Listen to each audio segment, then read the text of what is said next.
around 3. Yeah, I'm meaning that 3. What's that? Oh, you're leaving it there? Not meaning that 3. Oh, okay. Yeah, someone was meaning put me in a game 35. The day before. They're trying to I'm squish gonna walk out every. of my car and there'll be no cars like on campus. Use my umbrella to ward off anyone.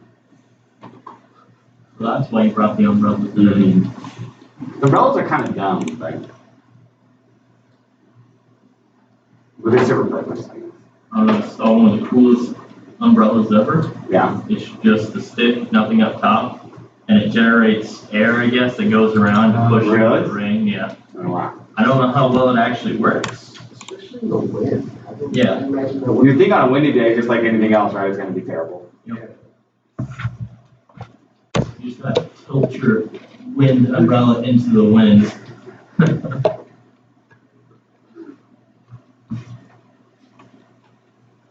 Yeah, it's like Japan or whatever invented it. Right. Because they just have usually casual wind or rain. Right. You know, walk outside, cloud comes over and just starts raining. Dumping. Yeah.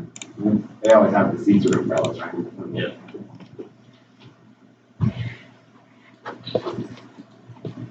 This leaf blower stick that you start to just. Right, yeah, that works. I grew up in Humboldt, so it rained all the time, so. You got used to being wet. Well, that's why you got that 55 going. That's right, that's where it comes from. Grew up in Humboldt, went to Humboldt State. I'm a little different than the rest of y'all. I think that part's right, isn't it? Yeah. This whole time I keep thinking I'm lecturing late, but the clock's on. 4 minutes. 2 minutes. Yeah. Guys ready to go back in time? Let's take our clocks. Hey, while you're at it, could you actually put it back over here where it belongs? Yeah, I'm with you. So people can. I'm just not that tall. I have a ladder though. You need a ladder to put up a clock? Well, can you reach that high? Look. No. About as tall as you, Luke. What about one of these chairs that like falls? Oh, you gotta be careful with those. Well, I'm not doing the ones that, come on. I can do it. This guy's what you wanted to see on Thanksgiving, right? There's a hole. There's a... Right, there we go. Look at that. You don't want me to trust fall into you at the end? Yeah. I knew you were ready. I got you. That's all I need to do. That's so much better. Now I can see it. When I'm lecturing, you're not just staring at the clock. When is this guy gonna show up? Clock's behind you. Terrible. It's just in a weird spot. Maybe if it was like in the middle, it would have been okay. Right, well, yeah, it's way over. Yeah, but offset was this. Yeah. I guess that gives us an excuse to look towards you. Yeah, right now. I don't know, so that was the whole point. He didn't like us looking towards him. Yeah. I don't want to look at you. I don't want you to look at me. And if we all kind of look this way towards the clock, it pretends like we're looking at the projector. Recursion. Right? I love this because I get to sit here and read my slides because that's what you guys are paying for. Recursion 429. Are you guys ready? Recursion is super easy concepts, right? But it's hard to apply. But it's hard to apply. I'm going to talk a little bit about memory and the computer first, because I think that will bode well into what we're going to get into. But then it takes me about one line to explain what recursion is, and then the rest of the class we'll figure out how we actually do stuff. Sound good? So yeah. So we're going to talk about the heap, which is where dynamic stuff comes from, right? Well, you guys got that wrong on the test, right? When I call new dynamic, it gets allocated from this heap of memory, right? Stack. And then we're going to talk about the stack, which is a lot more ordered, right? It's where Stack Overflow comes from. And we'll talk today about how you can make your program Stack Overflow. That sounds like fun too, right? These are all the tidbits that you get. The stack's going to make a lot of sense. The stack's really going to explain why scope works the way scope works. Okay, and so I think that'll help solidify anything about that. And then we'll talk about recursion. And then we'll talk about Fibonacci and other algorithms that are written recursively. So the reason we're going to talk about recursion is because we can write a lot of algorithms recursively, There's a lot of solutions to algorithms that are written recursively, and we'll talk about some. And then in your lab, you're going to write some yourselves, some made-up ones. So you can't look it up on Google. It won't give you the answer. Is that sad? All right. So I don't know if you wanted to know, but memory in our programs in C++ are divided into 4 areas. So there's basically 4 distinct buckets of memory that are all being used in your program. All right. There's a code area. That's like when your program runs, right? The operating system says, this is all the object code. Bring it into memory somewhere because we're going to feed it to who? We're going to feed it to no. Program? Think in the computer. What reads the ones and zeros? The processor, right? So this gets loaded into memory because memory's a lot faster than your like hard drive, right? And so that gets loaded into memory. That's not a memory area that we care about in our program. All right. There's a globals area. What goes there? Globals, right? So global variables created outside of anything, right? We say that they don't really have scope because they can be used anywhere, right? And then that's also where static variables are stored. We haven't talked too much about static variables, but like with classes, you can have static variables, a variable shared by all objects of a class. Right, that stuff goes there as well because it's shared, right? It's kind of outside the normal flow of our program. Right, so the globals is that special area. Right, we have a heap or the free store if you're coming from C. None of you are, but that's what they call it. Right, and that's where your dynamic variables are coming from. So every time I call what?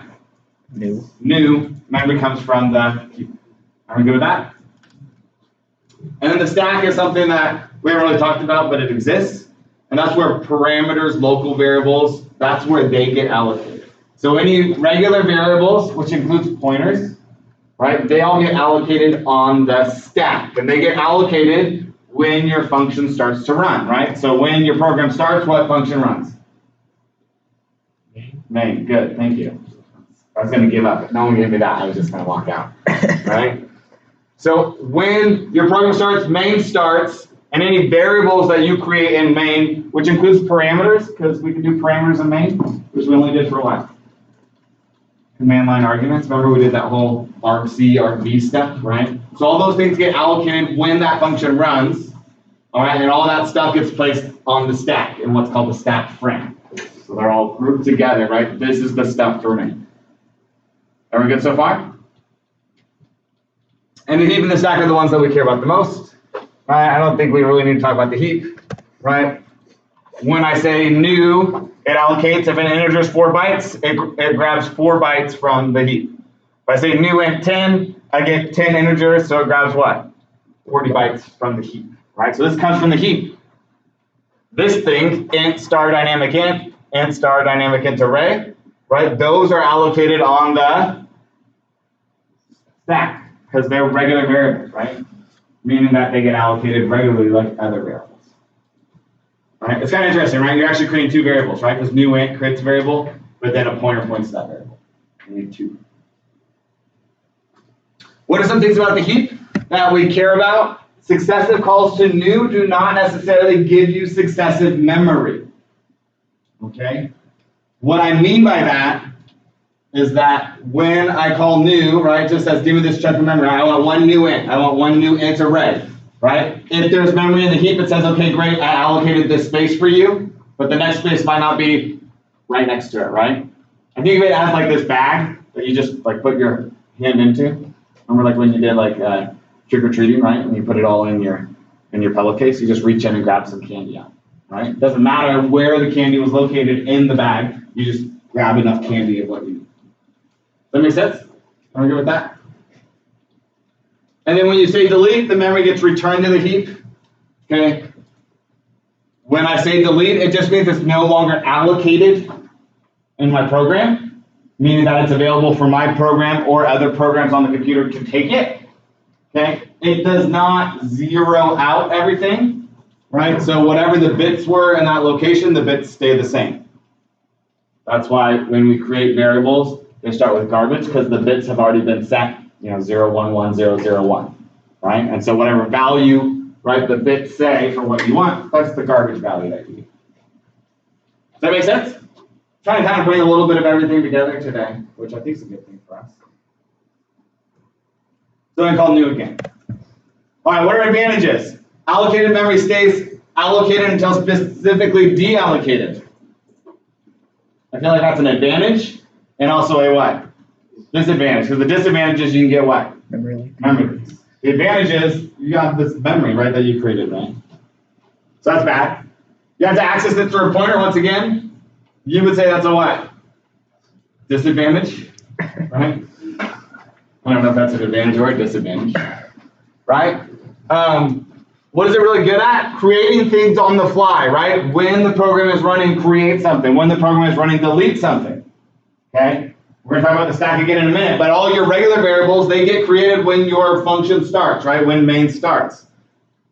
They can be large, and all that stuff's going to get allocated right then at the beginning of your program, right? Dynamic stuff with the heap allows you to allocate it whenever you need to allocate. Does that make sense? All right. So the heap is usually large, meaning that you have more space in the heap than you do the stack, usually in C++, right? So we create large things there. The heap is large, we create large things there. What are the large things that we create? Arrays. Arrays, good. String streams. No, they're not that large. Classes, so objects, right? So objects and arrays are the two big things, meaning those are the two things that in C++ you should create dynamically, right? And that's why if you've ever looked at, right, quote unquote more advanced code, although you guys are advanced, right? It always has pointers because you always create objects dynamically and you always create arrays dynamically. That's just better practice for you. So arrays, right? Structures and classes both make objects, right? All right, now let's get to the stack. The stack is really the call stack, right? And it's the call stack because what goes on it? Function calls, right? So every time I call a function, it gets added to the call stack. Okay, it's also called a stack because things stack on top of each other, right? So, right, we already said this, right? All the data related to function calls get stored here, which means parameters, and which means local variables, right? So parameters and local variables, right? Which are the things that follow scope rules, right? All get allocated in what, once again, a stack frame, right? And gets placed on the stack. So what is a stack, right? Well, we're gonna have a stack of plates in the cafeteria, right? And either these plates are really heavy or you're really weak. I'm not gonna say which one. And so you can only pick up a plate at a time because they're really heavy. Everyone good with that so far? Right? And you can always look at the dirty surface of the top plate, or clean, depends on where you're going. And you can take the top plate off the stack, or you can put a new plate onto the stack. Okay? So we have a stack of plates, you can see the top plate, you can put a plate on, or you can what? Take a plate off. Right? Look at this sweet picture. Right? So here's my stack, right? Top plate, I can look at it. I can also push a plate onto the stack, and I can what? Pop a plate off the stack. Right? Do we do that on assignment 4? Do we have like push? No, I think it'll be on assignment 5. Oh, no, yes. So not all the like Yeah, push front, building a stack, pop front, right? That kind of stuff. We weren't building a stack, but we just had that concept of these words that we use as programmers. Pushing adds data to something, and popping removes data. So push puts it on the top of the stack, pop removes it from the stack. You remove one thing at a time, you add one thing at a time. So that's a stack. So a call stack, so the stack that we use in our programs, right? These are all function calls, right? Main, right? And main calls function add, and add calls function square root, and square root calls function, does that make sense? So they all stack on top of each other, right? What's in that stack frame again? All of the data associated with the function, namely variables, parameters, which are variables. Does that make sense? Right? If in those functions you create something dynamically, right, it doesn't go on the stack, right? It goes out over here, right, in the heap area. Does that make sense? Right? So as you call functions, they get added to the stack, right? Pushed onto the stack. When a function ends, what's going to happen? It gets removed. It gets removed, so it's going to pop off the stack. So program starts at main, may call some functions, so they get put on the stack. Those functions then they go off the stack. Eventually, main's the only function. It ends. It gets popped off the stack in your program. It Does that make sense? Everyone good with that? So the stack adds and removes things in like an understandable order. Yes, always in the same order. So with the heap, if you're on something new, it won't necessarily return memory in that order. Right, so in the heap, you won't necessarily get sequential memory. Does that work to like when you delete it and then it reallocates it to the list in the heap? Yeah, same thing. So even if you deallocate, you might not, if you deallocate memory, your next new call might not be that same memory you just deallocated. It could be right anywhere. And obviously there's some order to that because someone had to write how it works, but it's undefined. Stacks and programming are the same. Yeah, I said that. Right, we said that, right? We push and pop things off of the call stack as well, right? It's a LIFO. Isn't that a great name?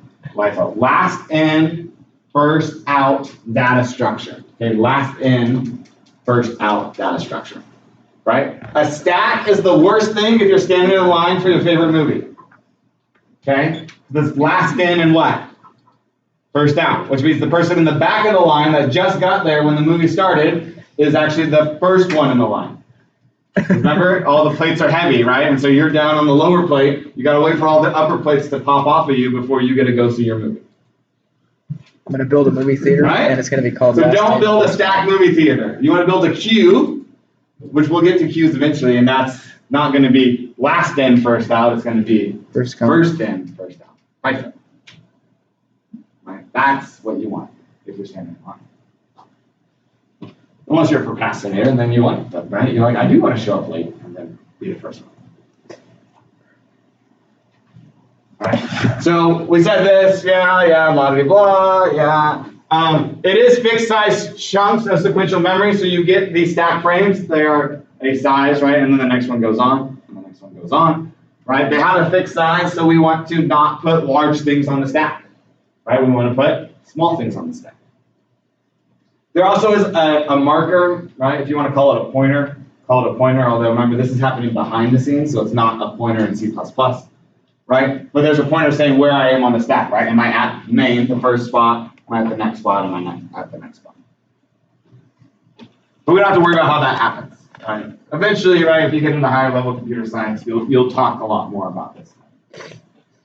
I feel like I'm just repeating myself. Right, stack frame, you might hear it called activation record, blah, blah, blah. I call it stack frames, right?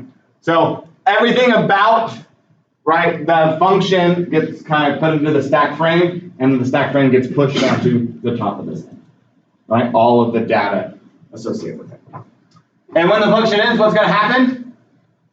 It's going to get popped off the stack, okay? The other magic that happens is that if that function returns a value, right? That value, right, goes to the function below it. Does that make sense? So if I'm on, right, if I'm in function X, right, and then I call function Y, right, it gets pushed onto the top of the stack. When that goes away, if this like returned a value, right, that value, right, gets returned to the function below it, right? And then right, y is going to go away, right? So when the function ends, 3 gets returned, so there's a mechanism to do that, and then y, right, is going to go away, right? Pop off the stack. I don't want to get into how that happens, right? Just magic, right? That's the way it works. That's the way it's supposed to work.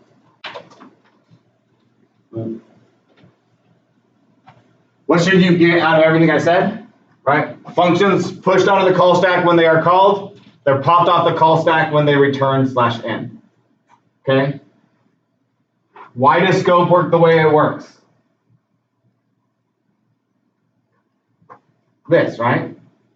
When I call function y, right? What function am I in? I'm in function y, right? All of the data associated with y gets allocated.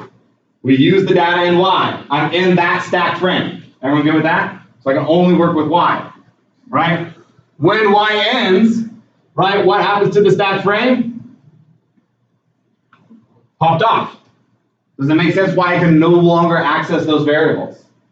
Because they don't exist, right? Because they're not in the stack frame. It should also make sense why when I'm in, what a great name for the variable, why I'm in the function y, right? Like if I do like by reference, Y, I can access values in X, right? Because X still exists, agreed? I'm just not in it, right? I'm in Y, but I can still, access stuff. So when I have this by reference stuff, it's pointing to some variable, right, in that function, right? And because everything gets allocated in memory on the stack, that totally works, right? And then when Y goes away, Z's been changed because I went back down the stack, right, to change it back.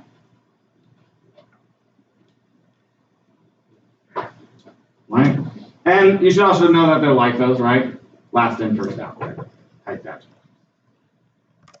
Stack has a limited size, we said that, so we don't allocate large things, right? Large things get allocated in the heap. Regular small things like plain old data, ints, doubles, chars, right? They should get allocated in that stack.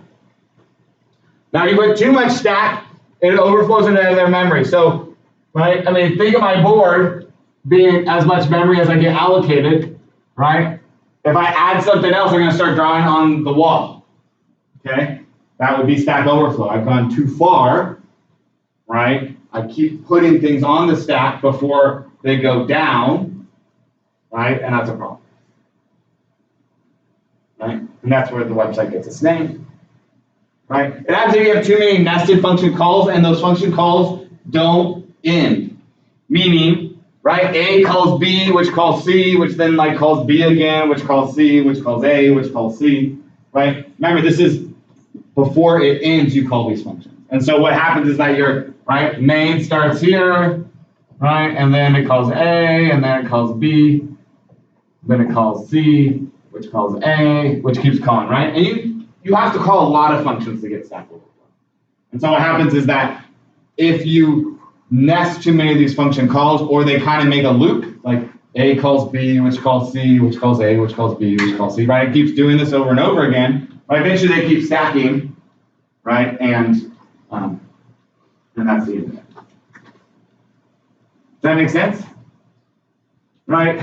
This is why we recommend if you like are writing a game or you're writing something that you don't just, when you're in a room, just call another room. And when you're in that room, call another room. Because all of a sudden all these function calls stack on top of each other. Right? You want some function that takes you where you want to go. That function ends, you come back. And then that function sends you somewhere else, right? So you're only adding one thing on the stack at a time. Right? Which normally crashes the program, which maybe I'll do that here in a second. Memory on the stack stays in scope. When the function gets popped off, all that stuff goes away. So we put, right, not large things in. And we try to avoid heavy recursion. So in a second, I'm going to talk about recursion, and we'll go from there. Does that all make sense? Anyone have questions on the stack or the heap?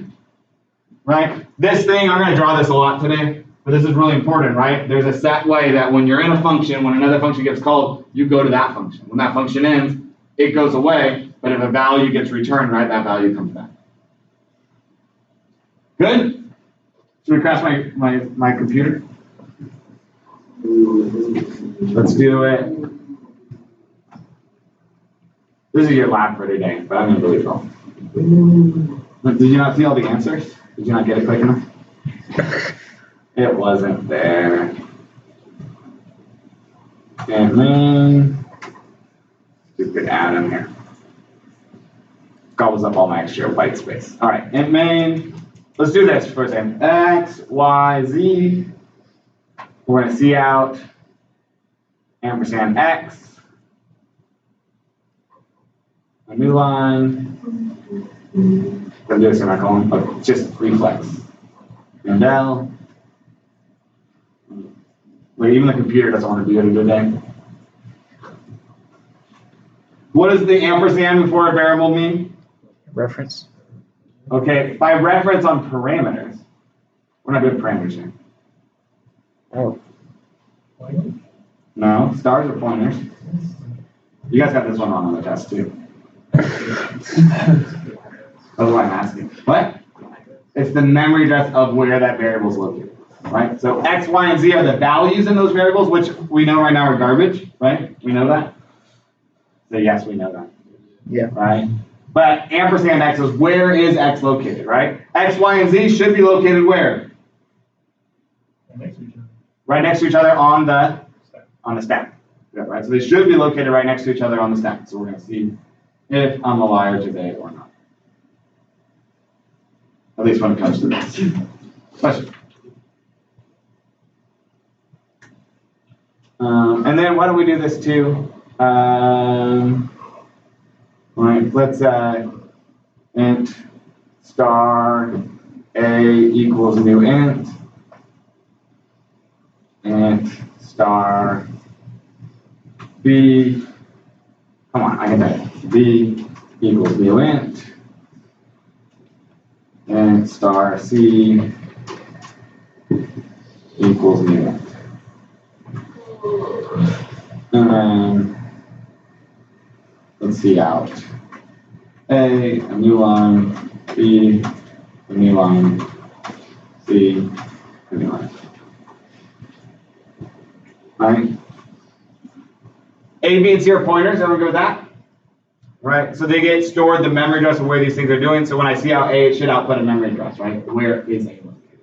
Where is B located? Where is C?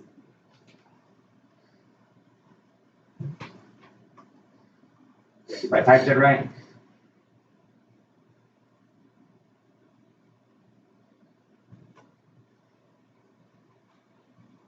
I'm missing a new line now. Where am I missing a new line? Oh, right here.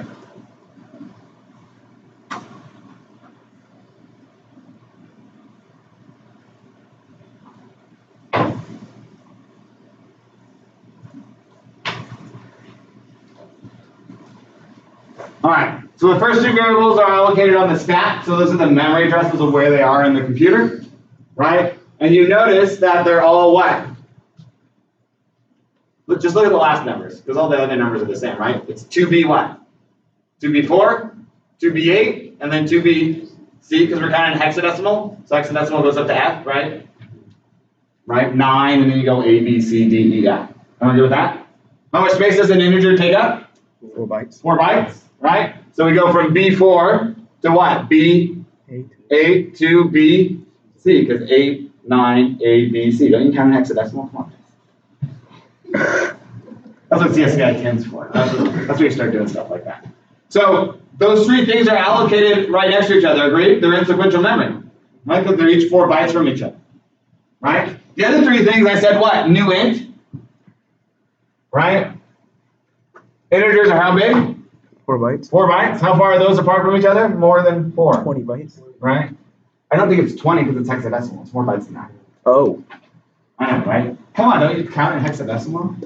I don't either. So I just know it's a lot, right? So those, once again, those are pulled from the heap, so there's no guarantee that you get sequential memory, which doesn't really matter, right, in the big scheme of things, besides the fact that everything in the stack is, right, neatly tucked together. Right? Everything in the stack is, right, this thing, this thing, this thing. When you add another stack frame, those memory addresses will be a little bit farther up the stack, right, a little bit farther up where we're at.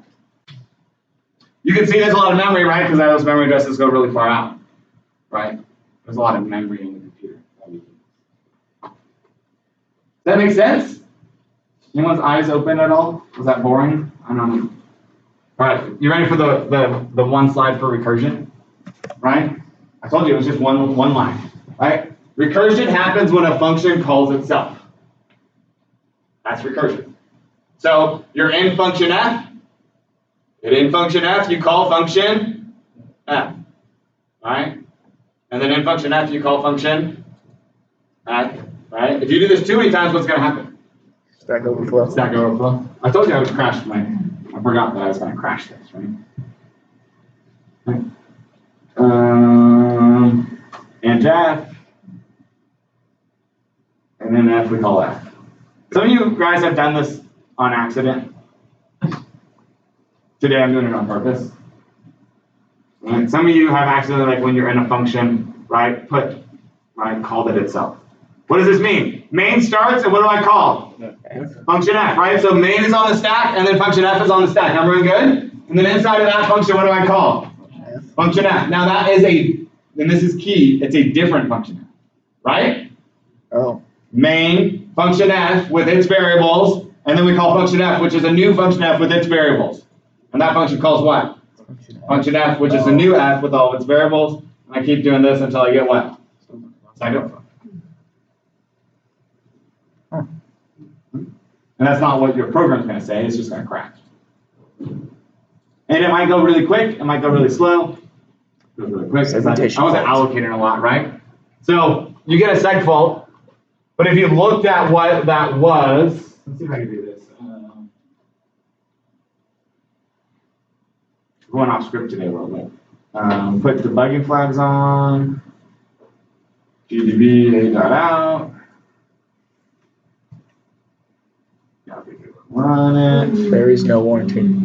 Yeah, no warranty. All right. Notice it tells me where I crashed. I crashed on line 16. You called it 16 times. When I look at the stack, there's my stack. Okay. Number 0, I was at, right? I was at main. Notice that says on main 16, I called F. And then I was in F and I called, oh, that's main CPP, right? So then I called F, and then I called F, and then I called F, and then I called F. So the debugger will actually let you see your stack, right? It's not very big. Well, what does it say at the bottom? Oh.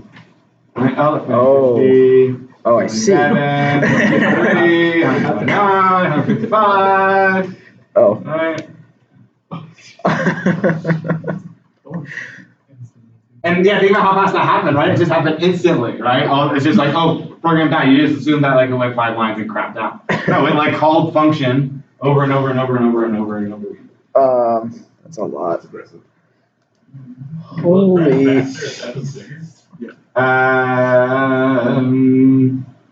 I don't know, because it also takes time to allocate all that stuff. So it might not. As a computer doesn't crash. Yeah. Okay. Enter too many times. Okay, the stack is pretty big. All right. What are you supposed to get out of this one exercise? The stack has a limit? The stack has a limit, but it's kind of big. So as long as you, yes, I want to play, right? As long as you like only go so far up the stack before things come back, you're fine. It's when you go too far up the stack that you run into problems. Now, if recursion is a function column itself, then you're always going to get what? Overflow. Stack overflow, right? Unless there are conditions where the function ends and does not call itself, okay? So recursion is all about a function calling itself enough times to do what it's supposed to do, but then at some point it needs to end. Okay, that's our end case or our stop condition. All right, we're going to go through that a little bit. Right? So today we're looking at a different way. So we've written iterative algorithms. Those are the only kind of algorithms we've written, right? Line 1, line 2, line 3, maybe we loop it. They're iterative. They're pretty basic, right? Our swing algorithms are iterative, right? A for loop and inside of that, another for loop, right? Even all of your linked list stuff was iterative, right? When we needed to output all the nodes we looped through. Are we good with that? You can write linked lists recursively, where you do your iteration, but you do it via function calls. So it's just a different way of doing an algorithm as opposed to our iterative type algorithms. Because it's different, and because it deals with the stack, and right at some point you have to end, sometimes our brains hurt, okay, when we work on it. Recursive algorithms are really easy when you know the algorithm, right? So we're going to go through some examples today. I'm going to tell you what the recursive algorithm is. You're like, oh yeah, that totally makes sense, right? But then when you're given a problem to work on, that's when they get a little bit harder. I'll give you hints today on that. All right, so if I was going to write a function that's going to count down to 0, right, and I was going to write it iteratively, what am I going to do? That doesn't seem that hard, right? Okay, I'm going to leave a while loop. Although if I know what I'm counting down from, then maybe a what? A for loop. Right? So I need a loop, right? So we do like void, right? Count down, right? Int num, right? And that num's basically what I'm kind of counting down from. Does that make sense? So inside here, I know we do decrement loops so rarely, but right? Int I equals num, right? I greater than, you want to count down to 1 or 0? 0. 0? Okay, so then it should be greater than or equal to what? To 0? And I goes which way? Minus? Sometimes people get infinite loops because they write a countdown, and then they just, because they're so reflexively I++ that they go up. That's not good, right? And then we just see out, right, I, and a new line. Want to go with that? There's my loop, right? Number comes in, 10. I is 10. 10 is greater than 0. So we see out 10, right? I becomes 9. So we see out 9. I becomes 8. We see out 8. That's an iterative algorithm, right? Just line by line, we write what is supposed to happen. Okay, but we're going to now write it recursively as well, right? And see how we can deal with it. All right, so let's talk about this.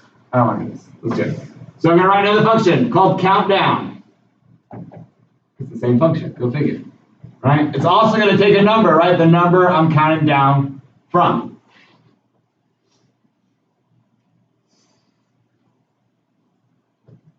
Okay, so I start at number what?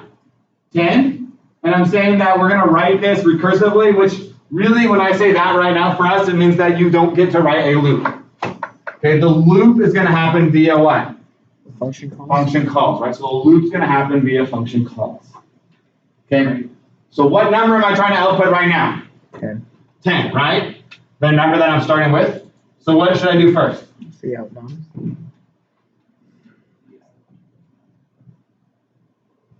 Does that make sense? Mm-hmm. Right? Really, the only way to write these, I think, is you have to like have some number in your head, right? So I'm going to see out 10. What's the next number I want to output?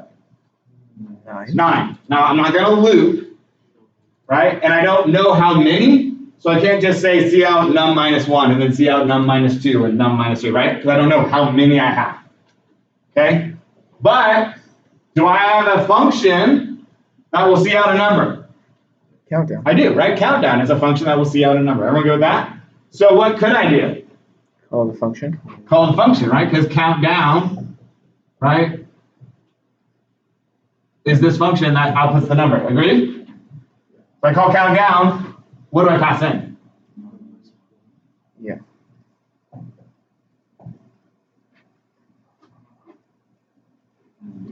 All right. Let's stack it up. You guys want to stack it up? Well, how does it know when it stops? Okay. Well, we're gonna get there. It doesn't right now. It'll just keep going to negative. Are you guys good with this? Can I take this off? Yes. All right. Like, iteratively, that's so last week. Come on, guys. We're going recursively today.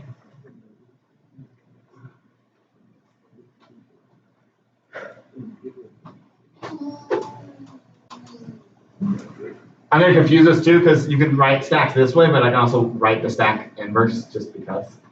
I don't know how far I'm going to come down. So program starts where? Main. So main runs, right, with basically no variables, right, for the most part. Okay. And main, right, we're going to do something smaller, so let's like count down to 5. Does that work for us? So we're going to count down 5. So main's going to call, and we're just going to say CD for countdown, and it's going to call it with a 5. Everyone good with that? Yeah. Right, so I leave main, I go here, right? The first thing I do in that function is to do what? Output the number. What is the number? 5. It's 5, because 5 got pushed, so 5 is my output. Agreed? Then I call countdown, and I pass in what? Num minus 1. Well, if num is 5, num minus 1 is? 4. 4. So we're going to call CD, right, of what? 4. Right? Remember, I'm in a new countdown function. Right? I'm not in the same one. I'm in a new one. A new instance of it, if you want to think of it that way. Right? So now num is what? 4. And so I see out 4. Right? So 4 outputs on a new line. Right? And then the next line says we count down of 4 minus 1. So I have what? 3. 3. So I push countdown of 3 right onto the stack. Everyone good with that? Now you're starting to see the pattern, right? 3 outputs. Then what? It's 2. Count down to 2. And then what? 2 outputs, and then, right? Then it looks like we're going to have a problem, right? Because I call countdown at 0. But then what do I call? 1. Right? -1. Yep. And then what? -2, and then -3, and then -4, and what happens eventually? Stack Stack overflow, yay! Yeah, right? That's what we're trying to do. You kind of feel that way this semester. My goal is to crash my programs as many times as I can before I get it to work. So, right, if you can't read my writing, right there it is. So it works, right? We're getting close, but what are we missing? A check. A check, so some if statement, right? That's my terminating condition, my stop case, right? Saying, I need to stop, right? So we have to figure out where in the stack I basically need to stop, and then everything's gonna start popping off the stack. Does that make sense? I need to figure out where in the stack I need that to happen. Don't you need the if statement for the function call? All right, so probably an if statement around the function call. That sounds good to me for this one, right? Because at some point I want to stop the function call, so I need an if statement to check for that. So we need that terminating condition or stop case, right? Otherwise you get that infinite loop of that, right? So we need something like this, right? If number is greater than 0, right, then I call countdown, okay? Now remember, that will output all the way to 0 because, right, number is 1, everyone go with that? Number is 1. Is 1 bigger than 0? Yes, so I call countdown 1 minus 1, which is what? 0, so this one gets pushed onto the stack. Everyone go with that? Then I see out 0. And then if number is greater than 0, is number greater than 0? No, okay? So this is where things get a little weird. When you just say 0 plus 1? No, No. no. Because now we're done calling our functions, right? So finally a function ends because this if statement did not run, everyone agreed? So I did not add anything to the stack, this function ends. Okay, so what happens to CV0? It's gone. It's gone, right? So here's the thing that we have to keep track of. I'm back in CV1, and I have to remember where the heck I was in CV1, right, in countdown 1. Well, countdown 1, I was here with the function call for countdown 0. Everyone good with that? That's where I was when I left countdown 1. Okay, well, what's the next line of code?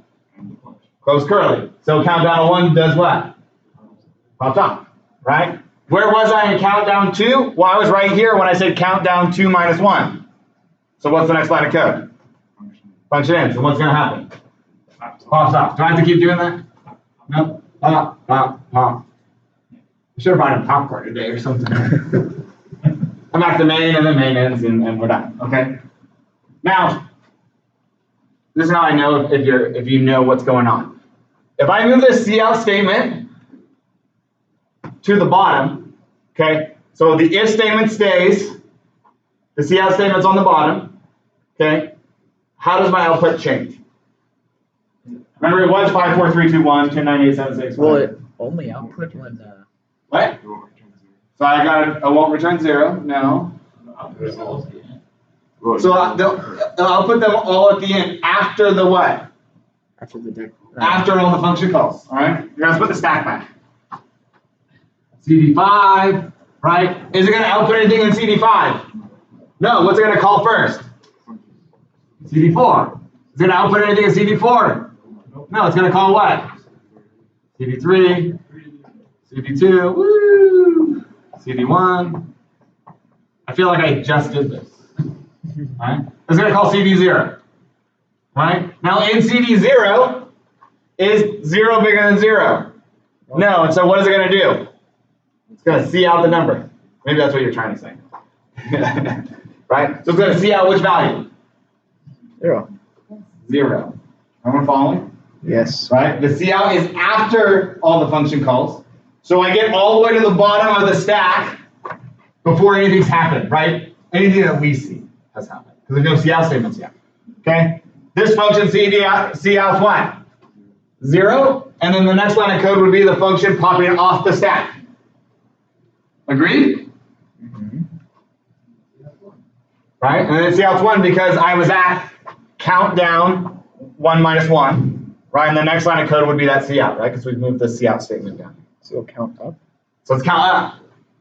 Right? And then it becomes what? 1 and then 2. So a cool thing about recursive algorithms is that if you just move like where the stop case is basically where you're calling the function versus where you're counting, you can get totally different results, right? That wasn't a major change, right? I just moved the cout statement 2 lines down, and now instead of my function counting down, it counts what? Up.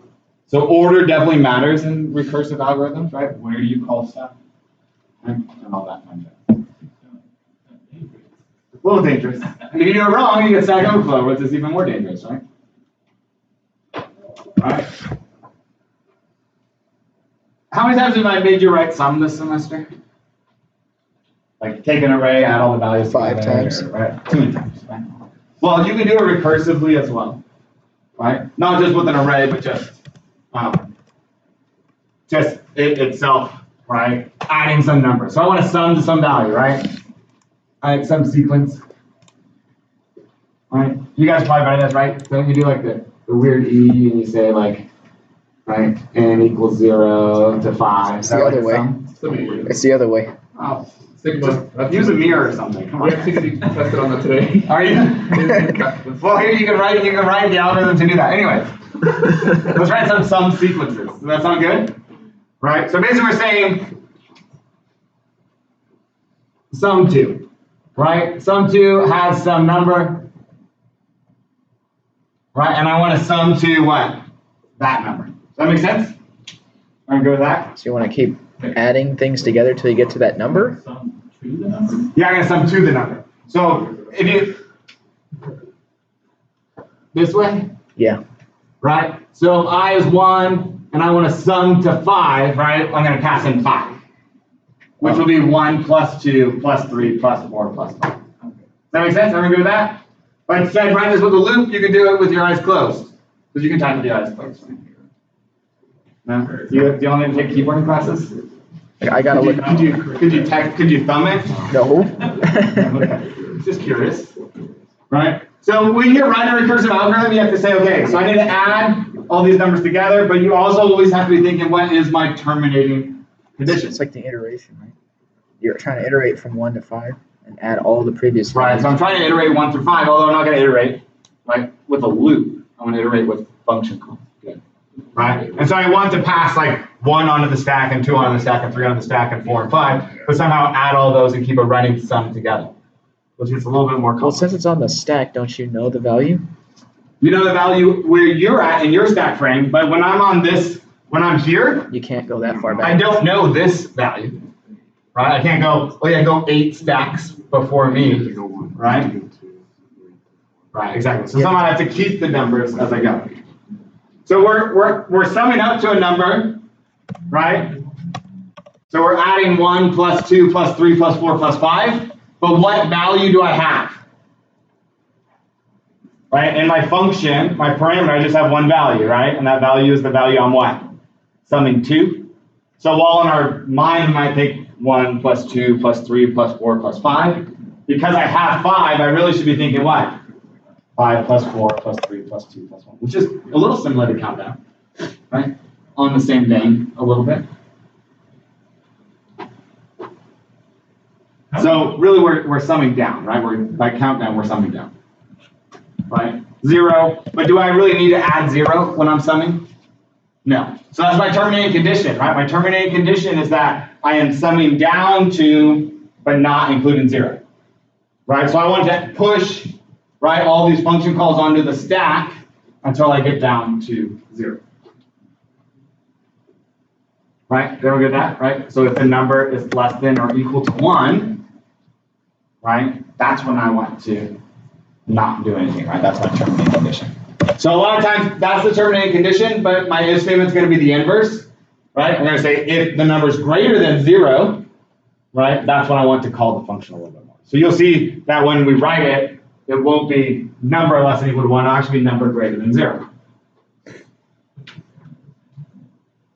Should I just give it to you? Do you want to see it? I think it'd be better for us just to see it. So I have my number. All right. If the number is less than or equal to 1, all right, I return the number. Okay. This is the first one, because last time I was just counting. Counting is actually a little bit easier because they're just void functions. I don't have to worry about a function returning a value to another function. Okay. Here I do. Notice sum 2 takes in a number, but it also returns a what? A number. Because I need to say 5 plus what? 4, right? 5 is in my current function. 4 is in the what? The next function. Okay, I'm going to draw it, but I want to say that first, right? 5 is in this function, right? 5 is in this function, but 4 is in that function. Okay. I think the craziest thing about recursion is that you are, because you're calling the same function you're in, you're assuming that the function works correctly. Okay? What do I mean by that?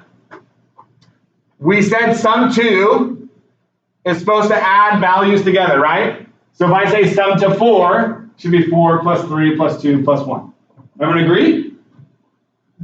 If that's true, then if I'm in the function and I have the value 5, if I say 5 plus sum2 4, sum2 4 should be 4 plus 3 plus 2 plus 1. Agreed? So 5 plus that would be sum2 5. Yes?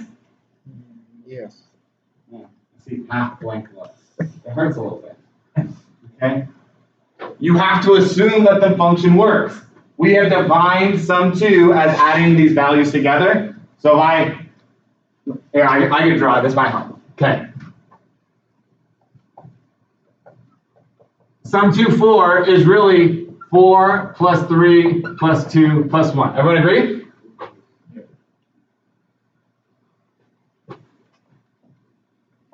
Sum2 5 is really 5 plus what? 4 plus 3. Everyone good with that? Okay. This is what I'm saying. Sum2 5 is also 5 plus sum2 4. Wait, so on that return line, does when it Well, calls? let's not. We'll get to the code in a second. What is sum2 4? Right? Sum2 5 is 5 plus 4 plus 3 plus 2 plus 1. So we can wrap all of those 4 things together because it's just sum2 4. Does that make sense? Yeah. Even if you're like, why? Why do we do this? Right? It's elegant though, right? Sum2 5 is 5 plus sum2 4. Sum2 4 is 4 plus what? Sum2 3. Sum2 3 is 3 plus sum2 2. And you do that until you terminate, right? Sum2 1 is 1 plus nothing, right? That's when I end. Okay, so Denzel, back to the code. So when it returns sum2 number minus 1, does that happen first before it adds number? No, so return statement is the last line of my function. Before I can return, this is a function call, which means I have to add that to the stack and do that function. Yeah, that's what I'm saying. Before you add the number. Yes. Yeah. I have to go down the stack before I can add the number and come back up the stack. Right? Has to happen with the return because this value has to come back. Right? How do we get values out of function? We write return.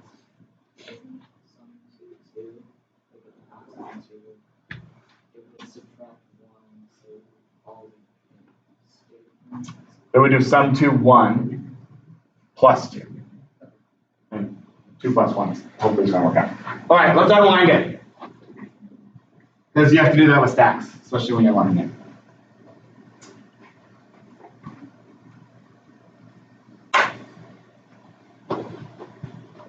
So main, right?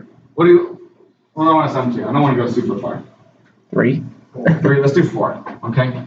So, main's on the stack, everyone good? Main calls sum to 4. ST4. Everyone good with that? So we're in this function at ST4. Number is 4. Is 4 less than or equal to 1? No, so we skip that and we go to the else, right? And the else says return what? Sum to Sum 3. 2, 4 minus 1, so sum 2, 3 plus number, okay? Function calls higher precedence than, right, anything else in this. So I have to go to that function call. And that function call said to call what? Sum to 3. Sum 2, 3. Now sum 2, 3 says, okay, numbers 3 is 3 less than or equal to 1? Nope. No, so I go to my return, right, my else, and I sum to what? 3 minus 1, which is 2. So now I'm going to sum to 2. Is 2 less than or equal to 1? Nope. No. So I call sum 2 and I say 2 minus 1, which is what? 1. 1. Hey, I hit my terminating condition. Is 1 less than or equal to 1? Yes. Okay. 1 is less than or equal to 1. So the next line of code says to what? Return 1. Return the number, which is 1. Good. Okay. We haven't done returns yet, but what happens is that the value that comes out, right, goes up to the next thing, right? The thing that called it, right? Right? We know this because we've been doing it for forever, right? Regardless of the stack. That's what happens, right? Value returns, I go back to the call, and the call becomes the value that was returned. Everyone good with that? Oh. Right? So my sum to 1 pops off the stack, right? Magically it brings 1 with it. And then it's 1 plus the Right? number. Okay, and where am I? Well, I was right here, right? Remember I said sum to 2 minus 1. Everyone good with that? So I've resolved this function call. That function call's value is what? 1. Okay? What is 1 plus, well, what's number? What function am I in? 2. 2. 1 plus 2 is what? 3. 3. What do we return? 3. 3. So 3 gets returned. So when sum to 2 ends, what value goes up? 3. 3. Okay? This pops off the stack. I'm now in sum to 3 where I left it. And where did I leave it? Right there at the function call. The value of that function call is what? 3. 3. I'm also in sum to what? 3. So number is 3. 3 plus 3 is? 6. 6. I've got 2 people in the class that just got it. I almost said 9. That's 3 times 3. This is not a math class. Okay, 3 plus 3 is 6. I return it. That function ends. Alright? I'm now in sum to 4 wherever I left it. And right, that's the key. I have to remember, where did I leave you? Okay? I left you right here when I called sum to 3. Right? So the function call is 6, 9, whatever. 6. 6 plus number is what? 4. 6 plus 4 is? 10. Okay? So what do I return? I return what? 10. 10 goes back to where? Main. Right? What is my function call? Goes away. When I sum to 4, is that value 10? 1 plus 2 is 3, plus 3 is 6, plus 4 is? 10, or the other way. 4 plus 3 is 7, plus 2 is 9, plus 1 is? 10. Please tell me there's no actual reason to do this. It's so complicated. You're like, I just want to write a loop. Can I just write a loop and take the... all of the examples I've given you so far are just as easy, if not easier, in iteratively, right? But I can't give you the hard stuff until we figure out what the hell's happening with the easy stuff. Well, how do we get the value 10? Is it in main now? Yeah, it's in main, because it's somewhere in main I called sum to 4. Oh, and then it returned. Yeah. So like in main I had like, and x equals sum to 4, right? Yeah. That's where I started. So I started in main, and then I added all the stacks. I removed all the stacks. And now x is 10. Right. Which means that if I sum to 1,000, Oh. how many function calls are on the stack? Too many? 1,000, or maybe 999, I don't know. I don't want to figure that out. I guess. But a lot, right? Can it handle 1,000 things? Yeah, it can handle 1,000. Right? But maybe, what? We still have handle per thousand. Right, yeah, exactly. But I was just doing that. So we'll be fine. So the rule of thumb is like 5,000. No, the rule of thumb is based on how much memory. Right, so this is, Thomas was kind of alluding to this, right? Why write them if we can do it iteratively? Because iterative was so much easier. Right? That's like asking, like, remember when I introduced pointers and I just said like int star x equals new int? It's like, why am I making 2 variables when I can just make a single integer variable, right? There's no reason to do that. But eventually we got to like, yeah, it actually, there are some things that it's nice for. So the same thing with recursion, right? any algorithm that you can solve recursively, you can solve iteratively. And the iterative version will always be more efficient. You got that? But there's more. The iterative, yeah, but wait, there's more. Right? But the iterative version is always more efficient. But most of the time, the recursive algorithm is more elegant. You're like, what's that even mean? It means maybe like 5 lines of code versus 100 lines of code. Right? No loops versus multiple loops. Okay? So there's a reason why, right, recursion works, and in small samples, right, the fact that recursion's less efficient doesn't matter. When you get into large things, the fact that recursion is less efficient matters. So you make the trade-off from using more memory to having less code, or Yeah, having exactly. less or more code and less memory. Right, exactly. So it's the trade-off, right, Amen? He's been doing the leak code stuff. And so you can solve them recursively, but once they get too big, they won't solve. They take too long to solve. Can you like explain that memorization array and why why that's so fancy? Eventually, right? I don't have time to do it. At least not forever. But. If you write things recursively, can you kind of like get unstuck, so to speak, from the lines? Because if you enter a recursive function, you can tell it to do other things. You could, right? You can have multiple stop conditions. Okay. Yeah. That's how you set it up. Right. Is this how tree data structures are set up? Recursive function in our iteration. Yeah, right. All right. So to sum up kind of everything a little bit harder of a problem, we're going to look at Fibonacci. How many people know about Fibonacci? All right. So for those that don't worry, we're going to talk about it. So this is my favorite part of any of my lectures I do all semester long. Okay. So I hope you enjoy it. I enjoy it. All right. So here's my problem. All right. I have 2 newborn rabbits. They're put in a pen, and I want to know how many rabbits I get in a pen after 1 year. Okay. We all know rabbits produce quickly, right? I don't know how that happens. That's not this type of class, right? There are some rules to my rabbits, though. I have very special rabbits. I got them imported from the Swiss Alps. Okay. Yeah, exactly. So here's what I know about my rabbits. They're very amazing, right? Rabbits always produce 1 male and 1 female offspring. Are we good with that? So when my rabbits mate, they always get 2 babies. One of them being male and one of them being female. Okay? Right? They reproduce once per month. Okay?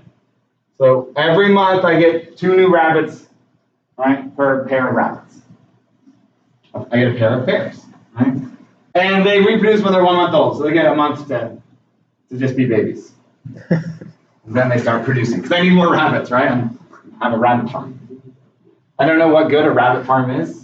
Right, but and this is the best thing about my rabbits. They never die. They never die, which is not true about rabbits. Like one whole crack planet. of thunder and right, all your rabbits are The dead. whole planet would be swarmed. Right? Yeah. So my rabbits never die. All right, maybe eventually they do, but in this 1 year, guaranteed, rabbits do not die.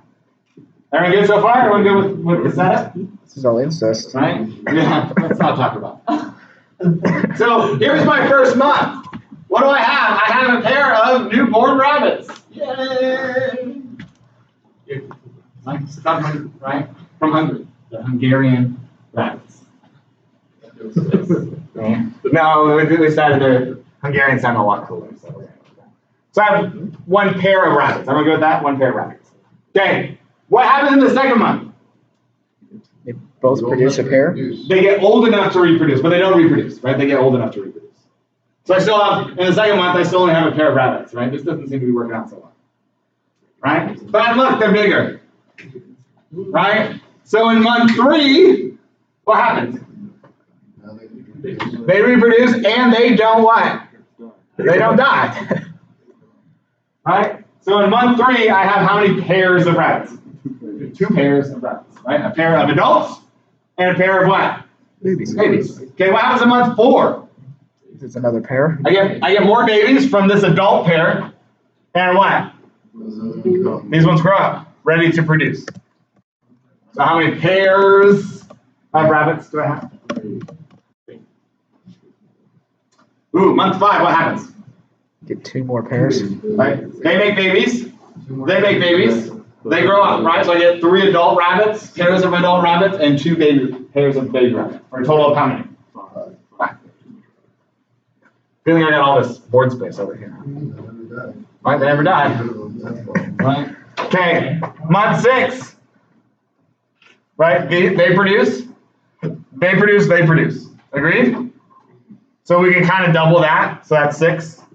And those 7 and those 8. Those they grow up. Agreed? So at the end of month 6, or at the beginning of month 6, I don't know, one of those, I have how many pairs of rabbits? 8. I have 8 pairs of rabbits. Ah! Don't look at that. There's the answers. There's a pattern? Anyone know the pattern?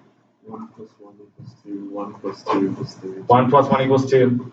1 plus 2 makes 3. 2 plus 3 makes 5. 5 plus 8 makes 13. Good. That's not 5 times 8. It's not 14. That's 3. Right. So in month 7, I have what? 13 rabbits. And then month 8, I have 13 plus 8. I have 21 rabbits, right? And then I don't want to do more than that. Right? These are my pairs though. 1, 1, 2, 3, 5, 8, 13, 21, 34, 55, 89, and 144. That makes sense? Right? They never die, so I have that. Right? Now, if you want to get into technicalities, is the answer 144? No. No? Why not? We got pairs. All right, so this is at the beginning of month 12. So I have to do 144 plus 89, whatever that may be. And then remember, I was counting what? Pairs of rabbits, so then I have to multiply it by what? 2. Right. So 89 plus 144 rabbits makes 233 pairs. When I multiply that, right? I started out with 2 baby rabbits, and at the end of the year, I have what? 466 rabbits. I messed up gene Some pool. are babies, some are adults. Some are great. Messed up the gene pool pretty bad. Yeah. Apparently rabbits don't need a big gene pool. Does this make sense a little bit? Yeah. This number of pairs is the Fibonacci sequence. Okay? The Fibonacci sequence says, okay, now we're going to start solving it recursively. Any fib number is the combination of what?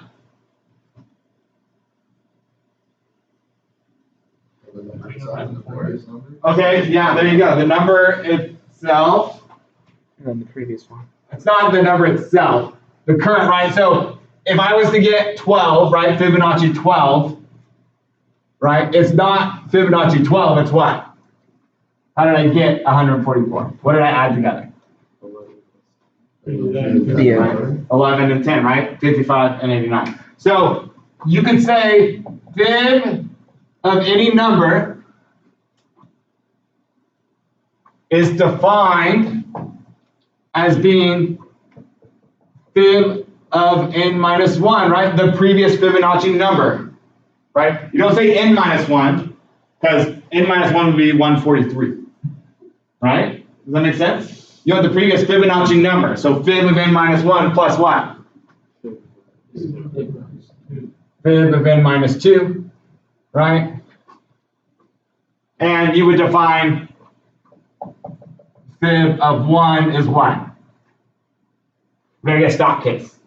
Fib of 1 is 1. 1, good. And because we need to do the first one, we also define fib of 0 as being 0. And this just makes things happen, because if I say fib of 2, it's really fib of 1 plus fib of what? 0.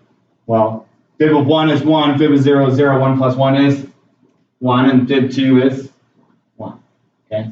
If I try to do fib 1, it's not going to do fib 0 plus fib negative 1, because fib of 1 is defined as being what? 1. So these are my terminating conditions. Let me just be 2 minus n then. Huh? It'll be 2 minus n in the second condition. One in a second. This one? No, in the fib n minus 2. To avoid negatives, wouldn't it be just 2 minus n? No. No? To avoid negatives, right? If I'm doing fib of 2, 2 minus 2 is what? 0, and I define fib of 0. So those are my ending conditions. And let's see the elegance. That is the recursive solution for Fibonacci, right? 3 lines of pseudocode. Okay? If you want to put on your brains and say, okay, how would I do this iteratively? You can bet that it's not like 3 lines of code. No. Right? Because as you loop, you need to remember the previous number and the previous number. Yeah. Right? You need to do something with it. Probably put it in an array or something. Like put it in an array, which is what Fabian was working on with his memorization. Right? But it's more work, right? To keep track of all of that. This is the elegant solution. Right? Any number of fib, and once again, the crazy thing about recursion is that the answer to the problem is more of the same thing. Right? You're saying Fibonacci of a number is the Fibonacci of another number. But we haven't even figured out what the Fibonacci of any number is, right? But that's the way recursion works. This is going to pull from the stack. Because every function call is going to put on the stack. And we're going to unwind it here in a second. Maybe you've seen things like this. Anyone seen things like this? Right? So it's the Fibonacci sequence. Right? Yeah. There's this golden ratio or whatever, right? Right? So things work out nicely and you can draw your little, right, curve based off of it. So Fibonacci actually, it's kind of cool. Fibonacci shows up in nature. I don't have it in my slides, but we can look it up. Rock and call it up. Yeah, right? Stuff like that, right? It's called it. It's like scratch that. Pretty cool.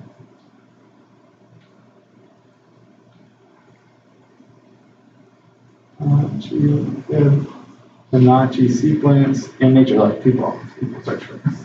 It's a thing. Google that. Right? Google knows all of these things.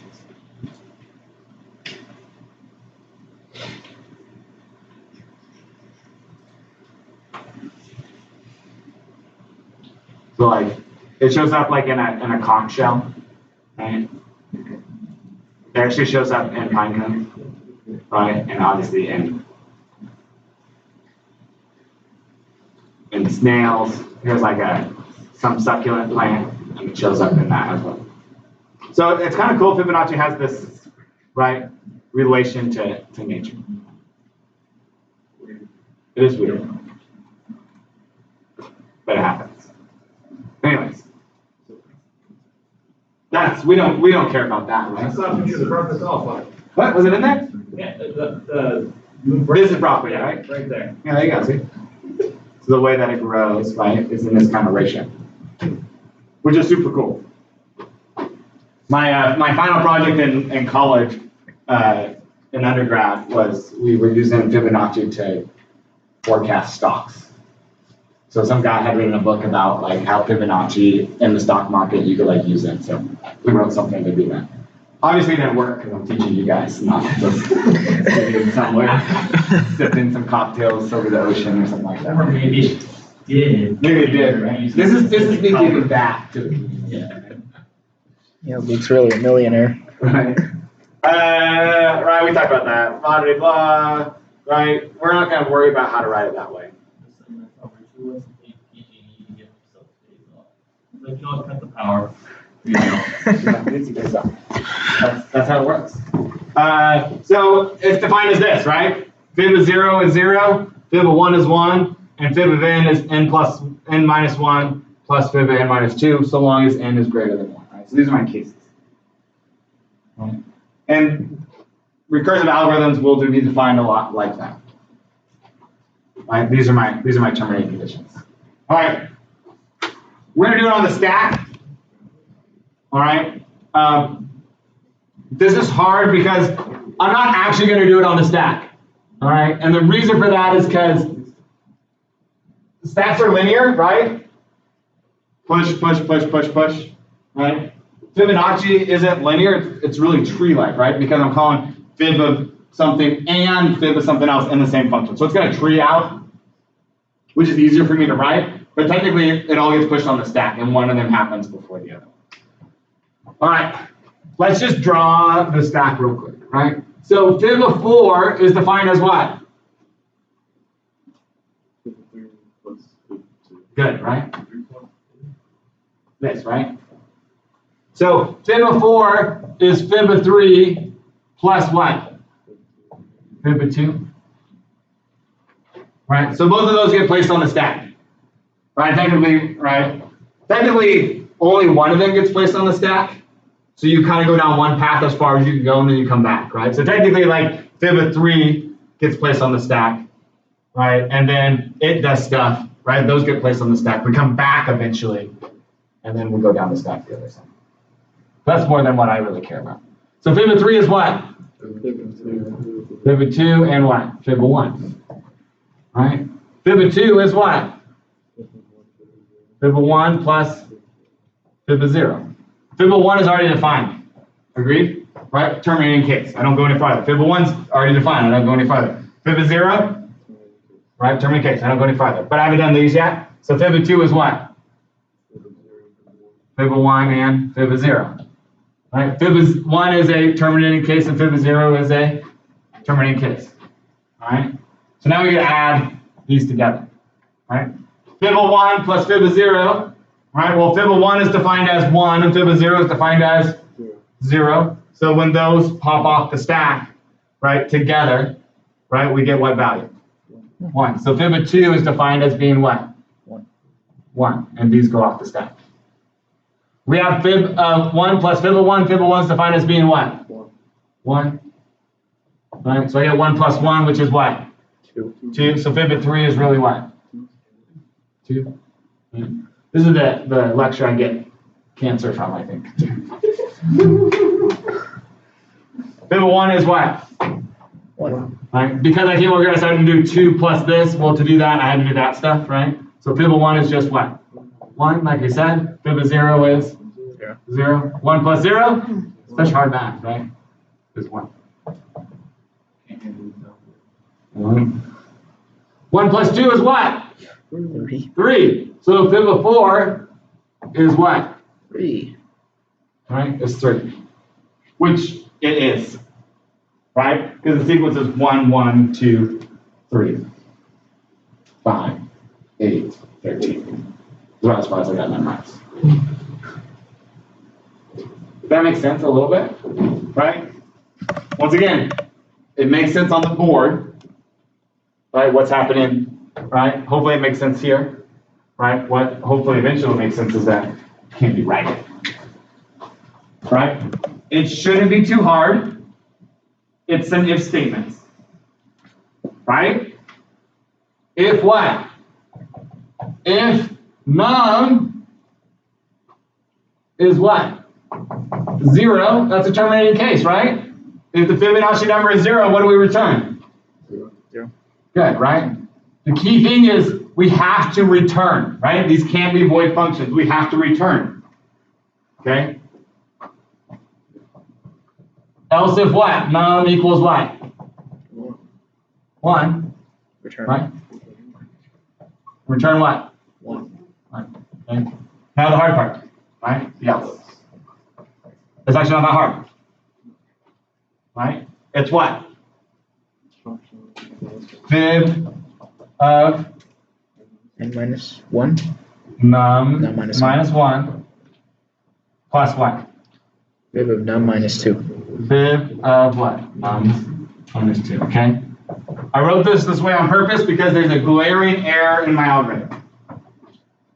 Anyone know what my glaring error is? You have to return that through the third. Right? And you know when you get those warnings like non-void function returning void, right? That's a good warning. I did all the work to do that, but I did not then send that back to the next above, right, thing on the stack. And so I did the work to do it, but it never came back up. So what values I get, not going to be good. So it's weird, but you have to return the function calls. So we return fib of, right, n minus 1 plus fib of n minus 2. We don't do that, those values don't propagate up the stack. If they don't propagate up the stack, then we don't have an answer. I need a what? Yeah, no, that works. Return doesn't need parentheses. So once again, technically it will go down this one, down the stack as far as it needs to come back. That'll become some value. And then it'll go down this one as far down the stack as it needs to go. All right? But you can see that as fib gets large, right? The amount of function calls on the stack gets quite what? Large. It only takes to like fit like 40 or 50 before your computer just goes, It makes that sound to you. Right? So it works, but eventually recursively it's, right? It's an elegant solution, but it's what? Not the best. Hey look, I wrote one of your like four things today. It's because it's Thanksgiving, right? We got a lot of things to be thankful for. I'm giving you one more thing to be thankful for. I made you come to class, I might as well help you out, right? All right, one other thing that'll be useful for your lab is this thing. What is that? Factorial. Factorial, okay. What is 5 factorial? 5 times 4 times 3 times 2 times 1. Right. You guys didn't know it was math class today, did you?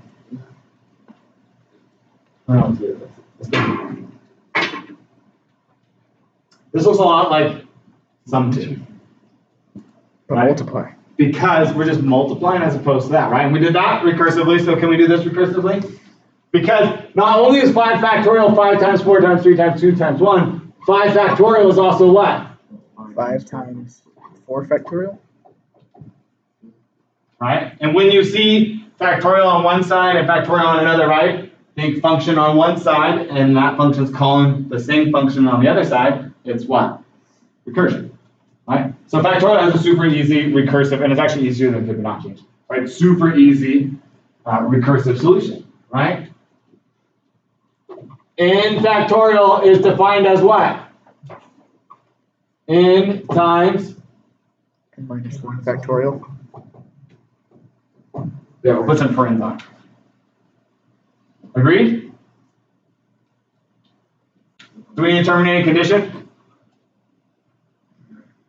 Yeah, if it gets to 0. You want to know the weird thing about n of 0? Isn't it? 0 factorial is 1, right? Yeah. Let's divide 1, otherwise it was 0. Then the answer to any factorial problem is just 0. Easiest algorithm is just return 0. That's the answer to any factorial problem. Right? So n of 0 has been defined as being 1. Right? And that's my terminating condition. So you return, right, factorial of n minus 1. Right? We only return that so long as n is what? Greater than 0. If n equals 0, we return what? 1. Does that make sense a little bit? You can write that with a loop, but it's actually pretty elegant with this as well. So that's in the slides as well, right? So both of the pseudocode for these are in the slides, right? N factorial is 1 so long as n is 0. Otherwise, n factorial is n minus 1 factorial times n, if n is greater than 0. Sometimes you don't have to do the both, right? Because one of those is going to be an else statement, right? And you should do that. Questions there?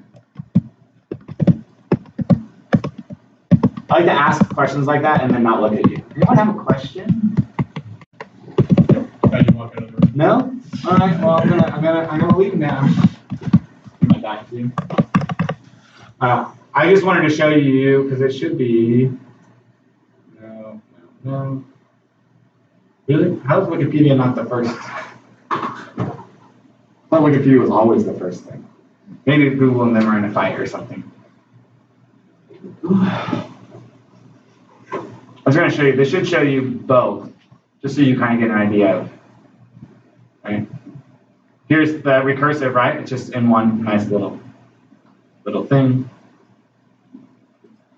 Right. Let's see if they showed you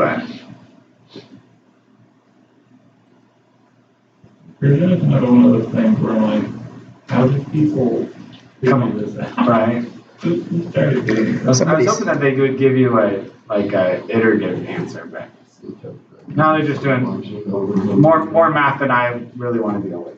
All right, so I'm going to leave you with this before we get into our lab today. Is it the answers to the web? Yes, the answers to the lab. That's what I want to leave you with. Cool. Well, I did write one of them for you.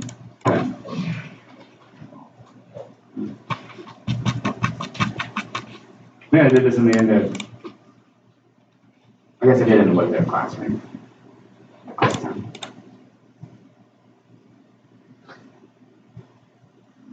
So this is my recursive give. It's apt for recursion, right? It's just, right? Because recursion is calling the same function, which means it's just doing the same thing what? Over and over and over. And if you don't have a terminating condition, then this poor Looney Tunes guy, what's his name? Anyone know? Is it Daffy Duck? Is that Daffy? You don't know.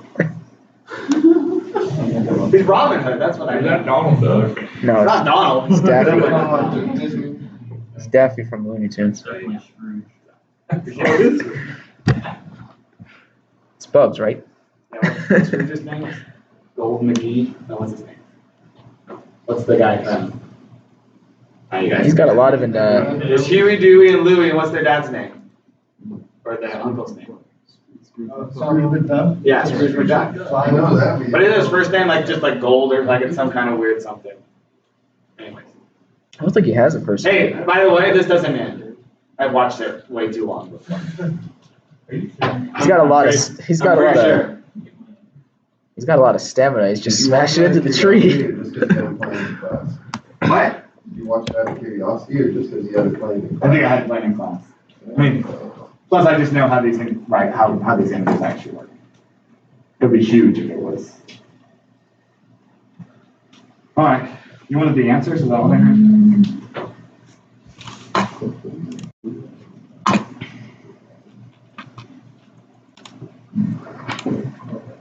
Here's your lab. Right.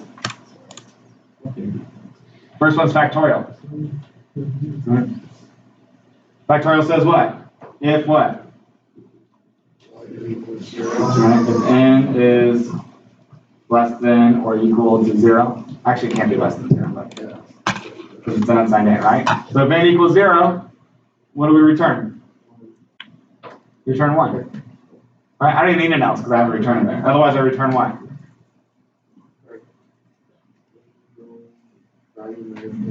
Right, good.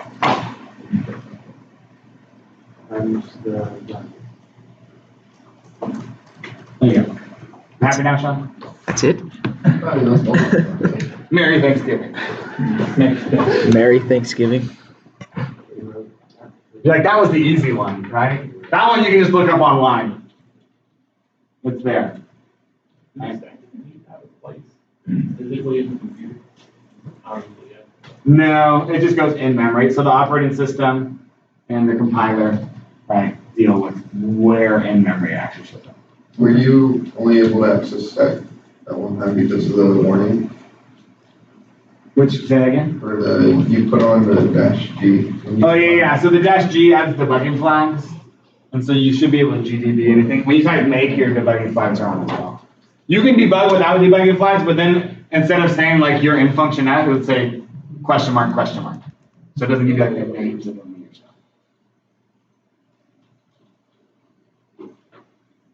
That one's an easy one. You want me to do a hard one? Just do the whole lab. What's a palindrome? It's a problem. It's a word that's what? Spelled the same way forward and backwards. This one's probably the hardest one to write today. Yeah, race car, that's it. So, race car is a palindrome. It's a palindrome because why? Right? R-A-C-E-C-A-R, R-A-C-E-C-A-R, right? Level. Right? Taco cat. Level. Right? Level. You know it's not a palindrome? Palindrome. Right? Right? Exactly. Just like onomatopoeia is not really onomatopoeia, right? Okay. I didn't make the English language, don't blame me, please. Right? So, right? You can do it iteratively with some like loops going like both ways or something like that. But remember, recursion is all about taking a big problem and making it into smaller problems. Because really that's what functions do as well, right? They make big problems and it's making its own pieces. The difference being that in recursion, the problems are the same problem. So really, what do I want to compare? Yeah. And then the second. And then And the then I second to want to compare last. what? These two, and then I want to compare what? These two, and then I want to compare what? That one, right? We have to define, right, if there's only one, it's also, right? So words of length 1 are palindromes because they're the same forward and backwards from one character. Right, so that's what it says. A string containing the word to be tested, true if the word is a palindrome, else false. Empty string and single character strings are considered palindromes. So I'm giving you the end condition, right? Like if what? Right, if word dot empty, right, that's just one of the ways of doing it, or what? Word dot length is what? Right? If it's the empty, right, it says it right there, right? We return false. Empty string and single character strings are considered palindromes. Oh, those are true. Sorry. If it's empty, if the word length equals 1, what do we return? True. True. All right, I took care of that case.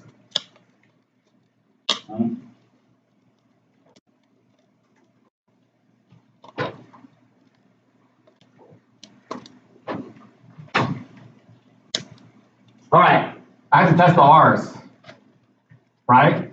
Because it's not empty, it's not linked to 1, those are palindromes. Now I need to make sure that the outside word is a palindrome. And so basically what we're basically saying is, I want to test race car, but then I want to test ASCA, and then I want to test sick, and then I want to test what? E.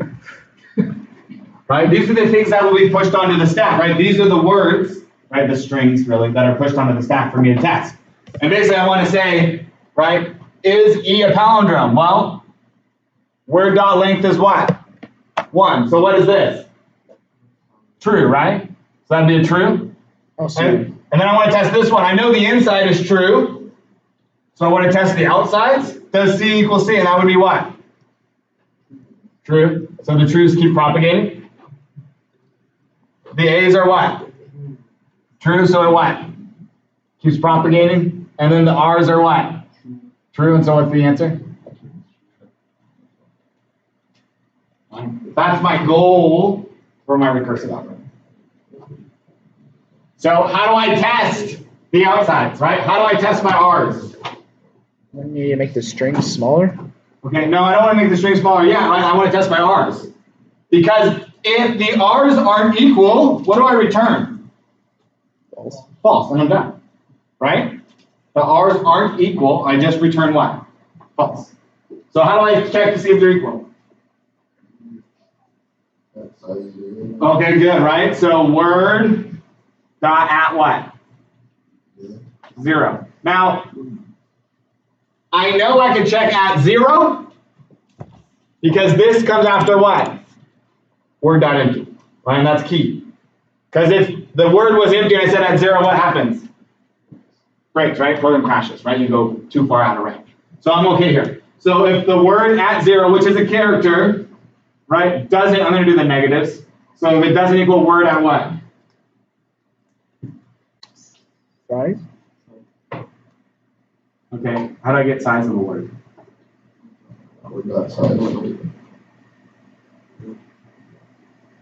Yeah, same. That is the same as word dot length. Right, yeah, I know. One says length, one says size. It should probably at least be consistent. But yes, it's the same.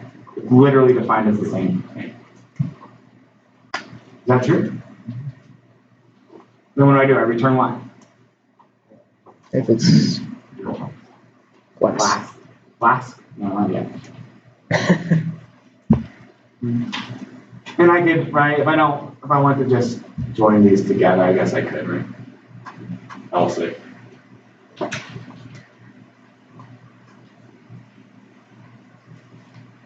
I have a problem.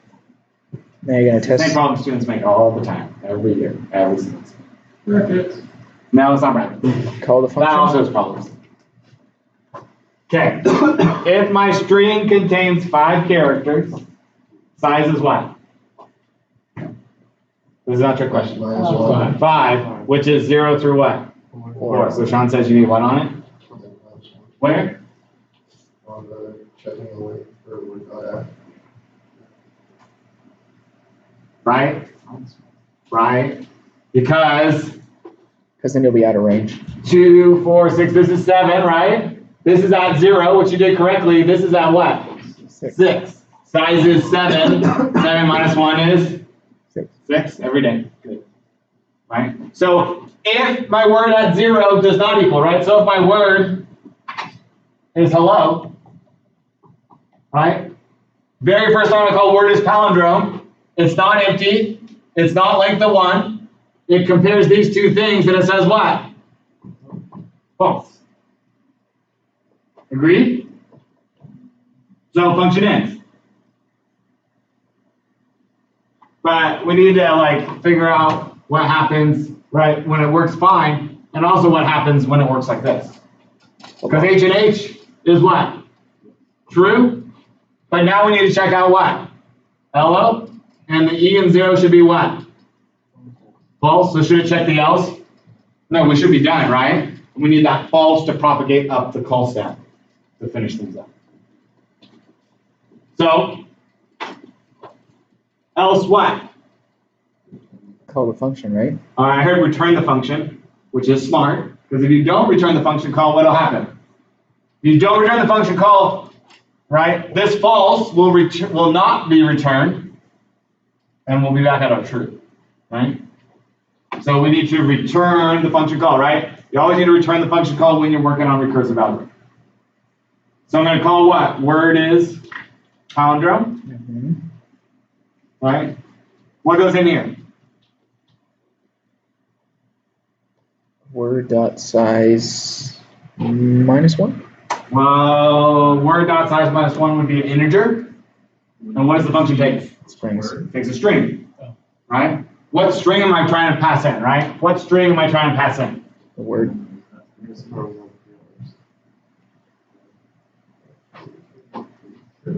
Right? ASCA. If I had race car, I need to check ASCA. Can we use word.get? Not word.get. Find. Not word.find. Find also returns a number. Mm-hmm.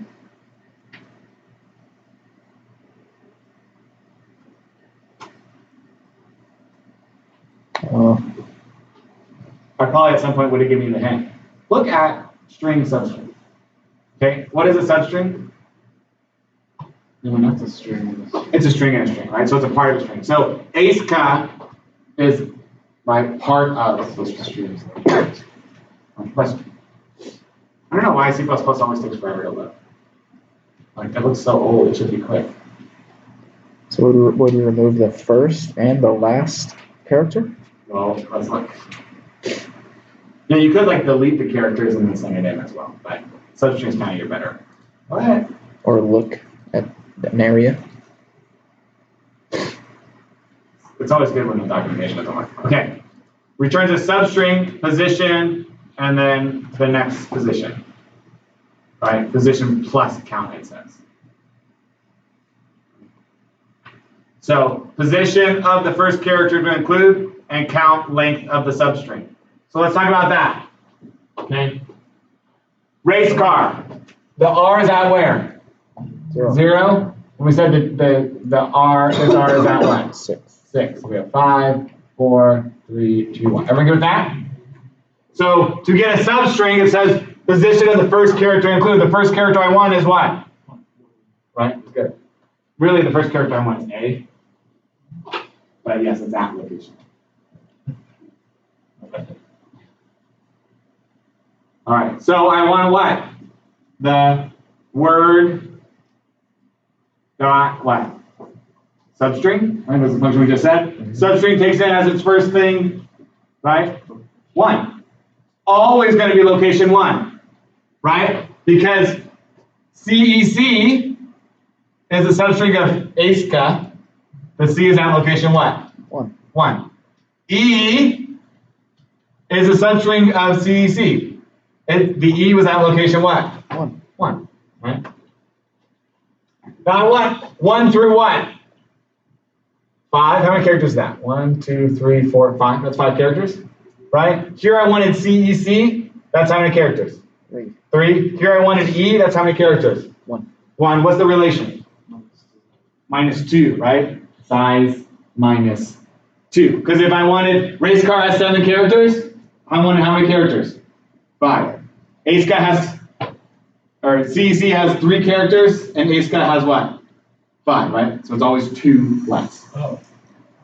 I see. Right? A lot of people do -1, but it's got to be 2. Word, dot, length, minus what? 2. It kind of sounds like it starts where you put it on. Yeah, you would think where it starts and where it ends, right? Which it is, in this case, it's the same relation. It's not always that way, right? But it is, right? You're really saying how many characters you want, but -2 is also going to work out.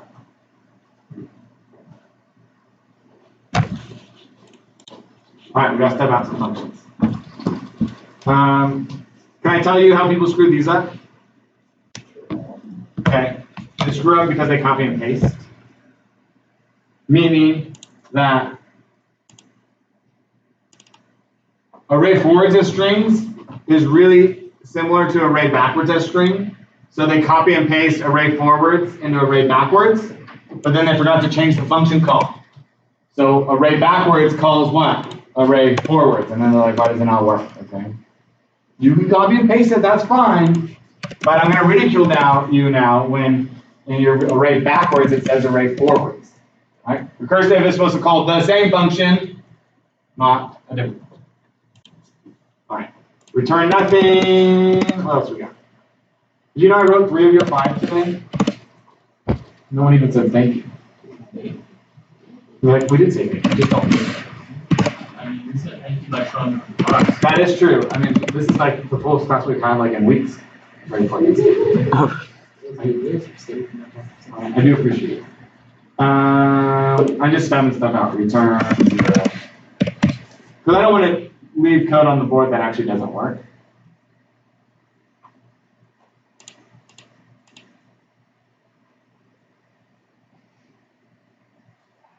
No, I don't want to keep that. Stop. I know. GD. Stop fine. B.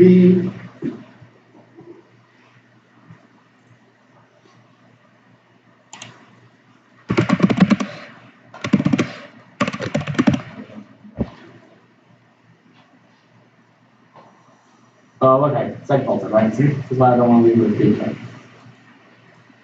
If I save it, oh, look, I never saved it. Segfaulted because it was just doing what we did before. Oh, N was not declared. It's probably value. Value. Such for all you people that take pictures. It's wrong. Yeah, I usually go. So we passed factorial, yay, because I wrote that. All right, we didn't write that, Fibonacci. And what else did we pass?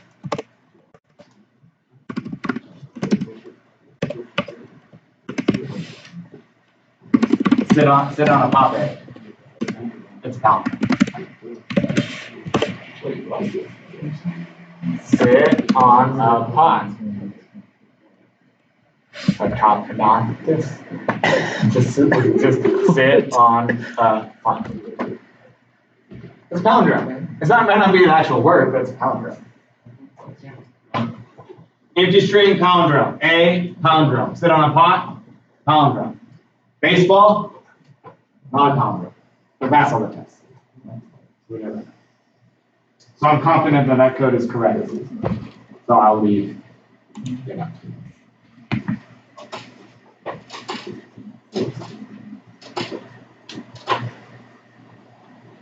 Good? Great? You have an assignment due too? Is that true?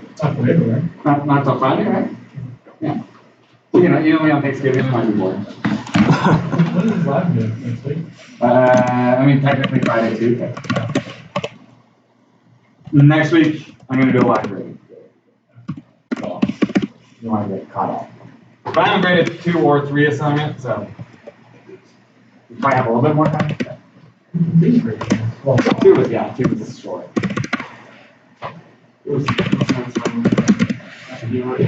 Right?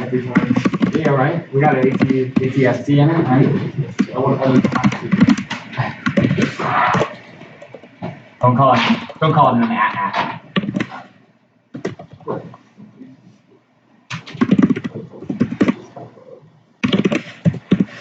I'll show you something.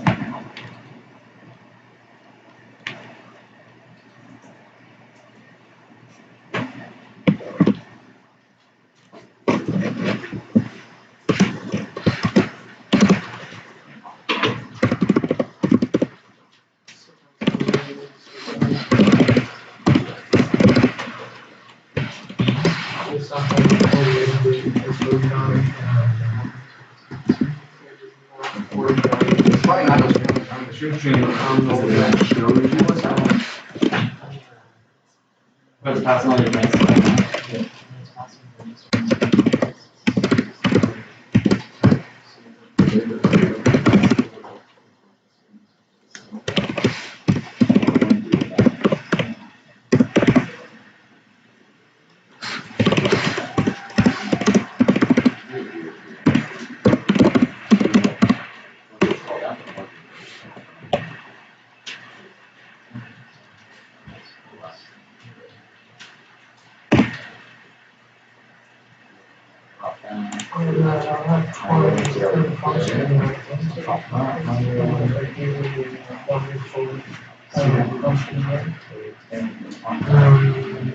Well, I was just looking at it for I believe instead of that, it's basically making sure it's going to be in the spot. Yeah, it's organized. Oh, so you read it, I read it the same way initially. It's not the list will be organized. You're not organizing it, it'll come organized. And then insert is going to make sure that whatever this is, it'll get put into the spot. So it'll be bigger than the number before, smaller than the number after. So it's not using a number. No. I thought that initially too. I started writing my story out of the initially. Even if also something like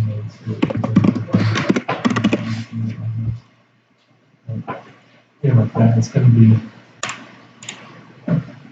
So that first thing to create one page, no, and then on there. So I want to create the note until you find the spot. You don't want to create the note unless, so as soon as that, there is a spot. If you want to insert it, and it's bigger than that, you don't want to create that. You only want to do if you find the spot. Either way, I mean, that's it. There's another one. You want to wait till you.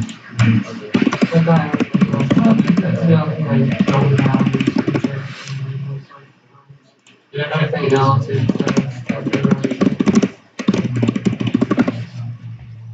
Well, the top number is a lead.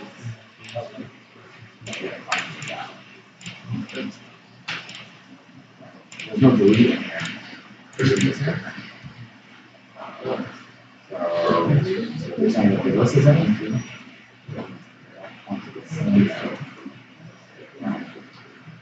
Under forward, not really.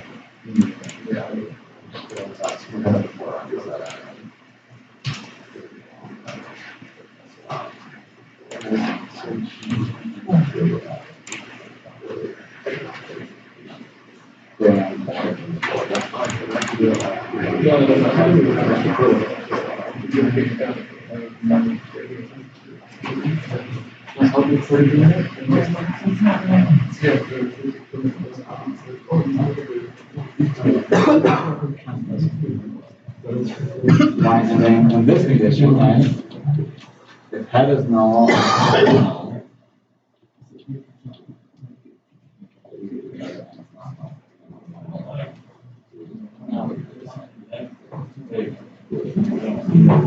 oh, right.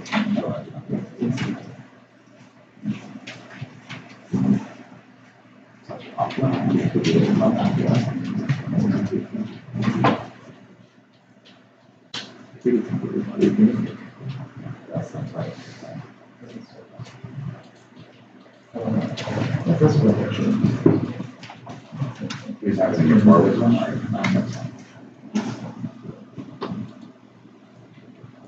Yeah, we're forward and back.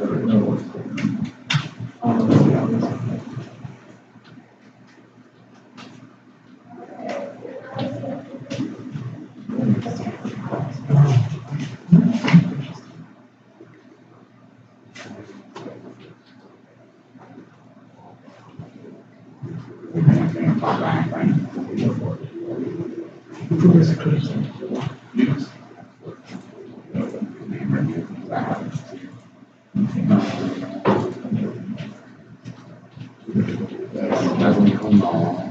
That is when you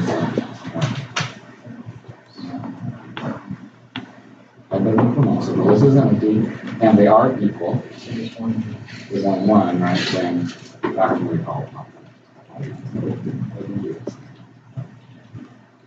Because it's dealing with like, the pointers of tail and all that kind of stuff.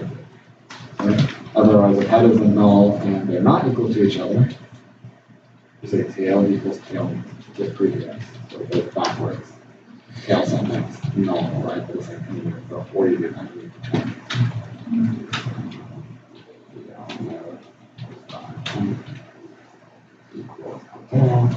Then the tail can go backwards. Then you get such a tail. You don't necessarily need the tip because you could move it backwards and then have it delete the next one. Then each function is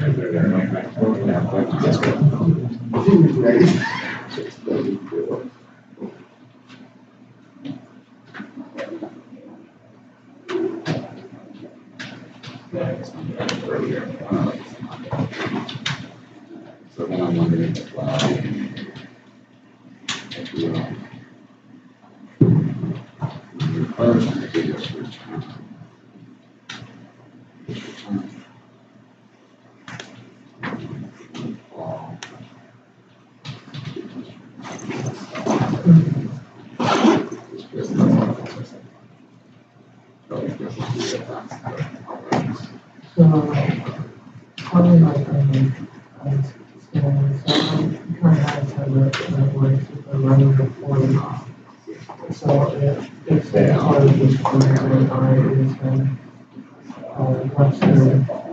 size, so it increments through the width of the node.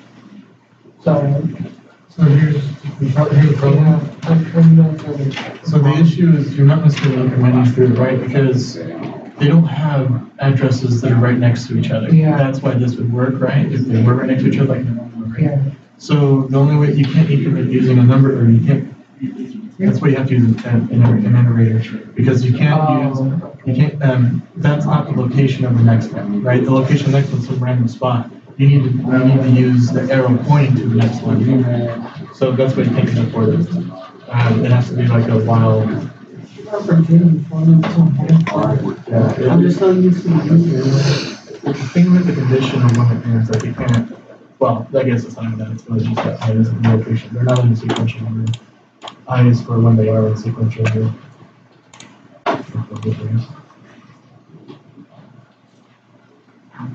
Because for insert, ending condition first one, either it equals tail or so when you're saying this, next I'm node telling you this is equals saying null. that. One thing is So you get rid of gotcha.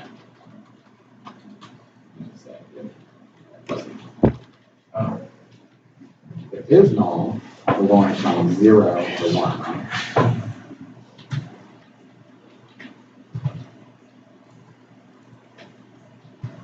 So we want to go from 0 to 1, head points to the new tail. I can't go towards the new tail. So I split up by 1. They all get such a null, right? Of this. And then so they have to do the next one. So they're okay.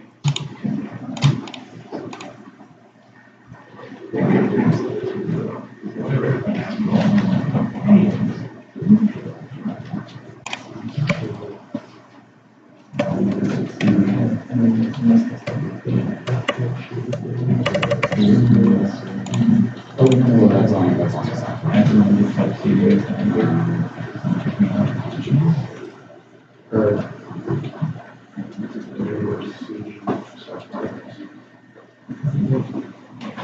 So what, second one, on that second one, I don't think that everything was being set up properly. Yes, you can space. But then I would look at all your deletes and make sure that your delete over what you're actually deleting. And the second is So you want to split the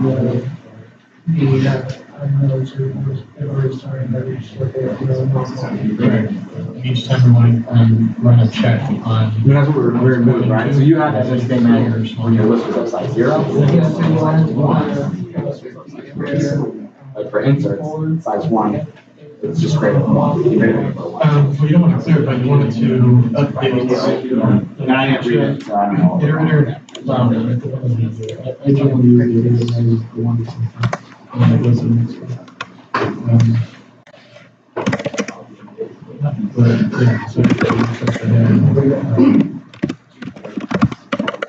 I don't think you need. Okay. I think you just go. Is it supposed to put a link file? I didn't give you a link file. Okay, that was Outside of the while loop, So you can use G++. Either equals, either as, Or either zero, like, because it's very close to the last we've done. So still like that. and so every time it moves, it will check You it. don't check about. Once it finds it, It's pretty easy. it will pop, when it'll pop out of the while loop with it being the location where it needs to go. Yeah. And then you would work with that after a while. Glad I could help. You would, And update the arrow. that on the board. In the middle? in the middle Yeah. is the words. No. This is where it's bound. Oh, That's, I meant that's the, Fibonacci. yeah, thank you. Yeah, that's Fibonacci. So, Yeah. So, are you actually supposed to be learning tree structure? Because she teaches the concept. Right, yeah, you do proof by induction. That's what it's So, is it, Those are different. assuming that you know recursion? I don't think so. I think she'll do a very small amount of recursion. You still like really but the first time I ever saw recursion manifest is Oh, yeah. and it's just this You're doing induction. I'm doing induction. And like so with learning recursion As you know. through induction. I'll talk to her, I'll ask her. So like, it was just because you explained something. I think you guys that have already gotten it, but I feel like this is a better explanation than one day when she had us do or do leave. I'll talk to her, I'll ask her when she does recursion. Well, it's like a little bit of perspective, like she gives the introduction. Right. And does recursion in that induction. This class is like, if you look at this class is right. I can understand that, but if it's not required. Right, you're always supposed to take what is. And, I don't know, it's just like, if it was a simply on a year ago, there's if this is a required class, this tree structures, then I would tell you that complaints, but yeah, get all that's just. Like, difficult. yeah. But- Yeah. This- The feedback's good. I'll say what you said.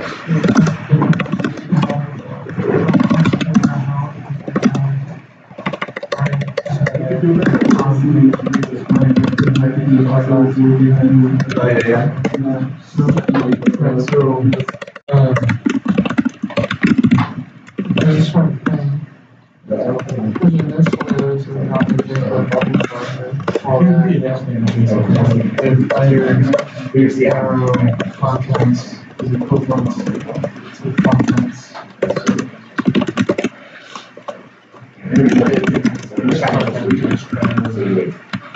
The functions of the content. The equivalent to the content and passing. Double arrow. Sorry, 2 equals. Actually, this one you don't Now, have to the what contents that are being passed in.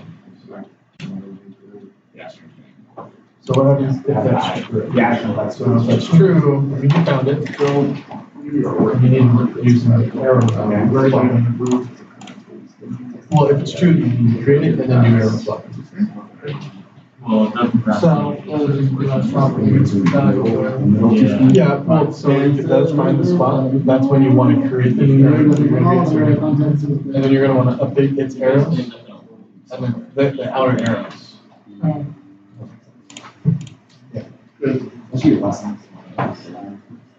On a loop? Oh, sorry, no, you're doing. I was testing. Yeah. Yeah, value. Well, the first thing I've noticed is that every single time it tries to check the value, it doesn't check the value where it is at. Every single time. It should do that. The rate doesn't even know the rate comprehensive value is less than the rate. So you never do the rate.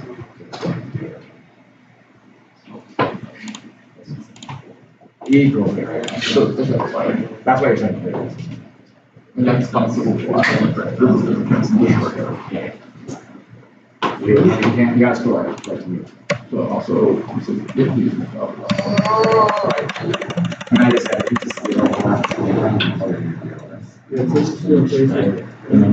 Yeah. unit tests, and we use ideal nodes, and then traditional. Oh, yeah, we should see it. That's Try that. That work? Don't before. Yeah, it was something. Well, before that, rather than insert your still. Yeah, we're having. Water doesn't do that. But you don't have to, you don't have to, yours doesn't have to show you. No. Yeah, that's what you told me. Yeah, I'm going through and That we substitute, right, yeah, you're working on it. It's not working on space. yeah, just start taking things out, putting stuff back in. So you're gonna start like, grades on Friday or weekend? This weekend? Maybe. Probably. Depends on how good my week's doing. So, probably next week? Fine. I think that's a fair, like I said first, maybe I'll grade assignment 2. I'm probably not gonna grade assignment 4. Office hours next week on Yeah, just regular. Monday? So Monday I have it after my 7 class, so like from 1 to 2. Okay. Monday, Tuesday. And I'm here on Tuesday, so I'm not always in the office. Yeah, of course you. I need to use the XS.str blah blah, but I need to. I just memorize exactly like after the statement. Right, so if the start is greater than the size, so it's full, right? You want to return it. Right? If it's not, you are putting where you're at right now in the array, right? And a space. You don't do an and, what comes after that? The rest of the array, right? Oh, yeah. Remember, we make the assumption that this is the rest of the array. Right? So here we just always And then you're placing your node. Oh. we add into the string, right? Basically at the start. So the thing at location 0, and then we're gonna add the rest of the array, right? Starting at location. And I use the that. Okay, thank you. Does that make sense a little bit? Yeah. That's probably what yours is probably.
So the old algorithm was, all right, here's the head, right? Here's my, and the head's going backwards, and down, right? As you said, there's backwards and onwards. The new node, right, is a new node, right? That points forward and backwards as well, right? And then we say the new node pointed to head, right? We said that before. And then there's already a subdomain, right? And then you introduce tail that we need to introduce, so I'm not worried about tail at the moment. And then you said head equals the new node, right? So at the end of your algorithm, this is what it looks like.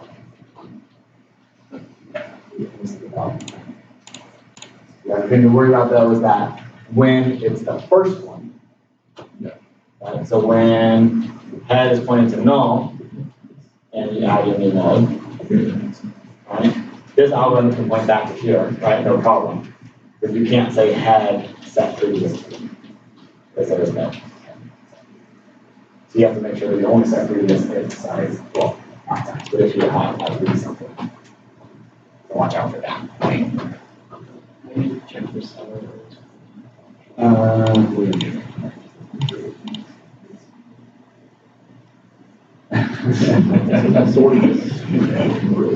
mean, if you look at any of the make files, you can see that it's a Python script, so you can just run that command without the make file, but it's really long. Yeah. So let's talk about this. We got an array, right? And let's just say this is the first one. This is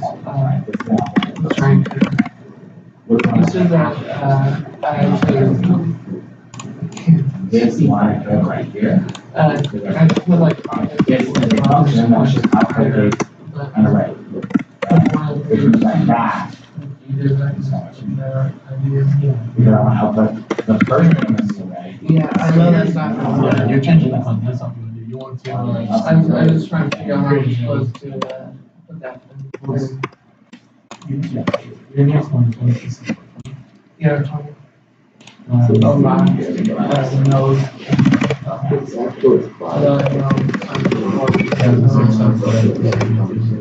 so.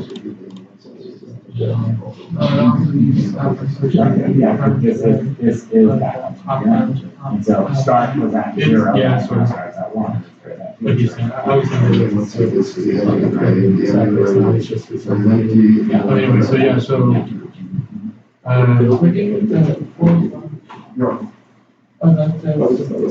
This is before equals. Oh, I created it. So, okay, so the first condition I check, right, is if the head is not, or the head, if the head is null, or the contents is less than or equal to the head of contents. Effectively, either it's empty, or it matches the contents of last, which could be matches Yeah. insert with passing in.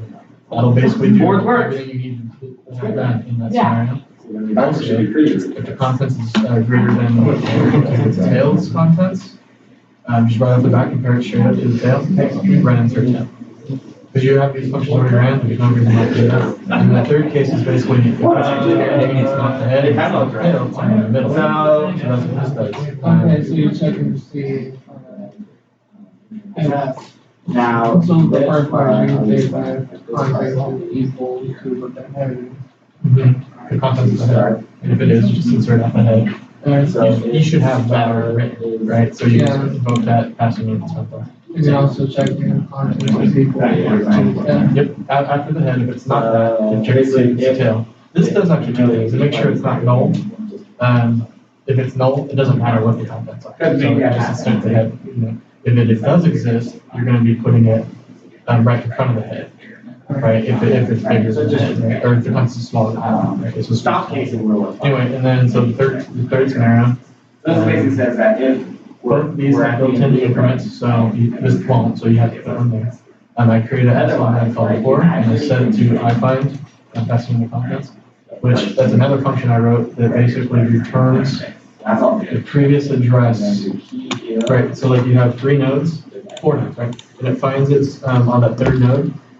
What this does, it returns the location of the second node. The one before it does, because in this scenario, arrows don't point backwards, they only point forward. And you have to update that previous node to point to the right thing. So I find pretty much check and see if something before it. No, you need to find the one added, that you know the location of the one before it, because that arrow for the one before it has to be updated when you create a new one. So if you don't know, you see what I'm saying? So say you ignored that one, you just created one, that one before it, it'll be still point to the old location. It won't point to the new one you just created. So it'll basically skip. So you have to update the arrow before. And that's what this does. So basically, I find is just an algorithm that returns, it finds the one that it is, and then returns the location before it. And then so I literally just made it before it. Luckily, after they get off the. No, it's just the way I solve the issue. Because I initially planned on using iFind a bunch of times. I made an iFind, then I realized that you have another one, you have to have one that returns, or it sets a, this actually I'm sure how I did that, it has to set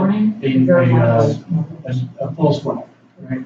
Instead of doing that, I made it so if it finds nothing, it returns null, and then the function if it equals null, then it knows that it was empty, but, or it didn't find it, so it sets a false flag on the function. But anyway, so yeah, so that's what this, so this while loop you have in yours, that's what my iFind is. My iFind is just a while loop outside of it, it's just somewhere else. So it's the same thing. My iFind is just the same while loop. Returns each other. Great. When you stop. Okay, it seems like, why would I? because when it's putting a new number, it just doesn't want to put a new number in. Well, you want to get that. It doesn't want to. It makes matters worse if it's at the very end for some reason. This should be the First time. It should differentiate you of where it's going to go. Can I check the resize, resize?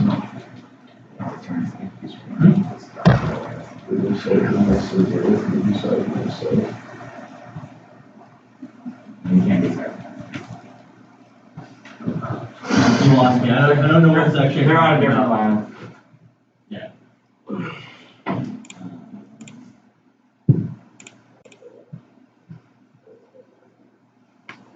Provided when they're equal to versus not. If it's equal 0, that's the last one. So here you can just return array. Right next door.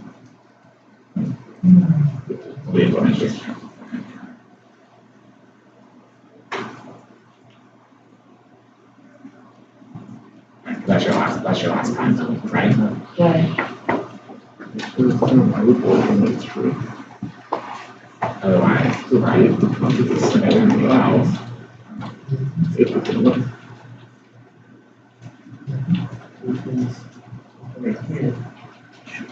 So yours is almost the same, but you just the extra space at the end. Yeah. Flush.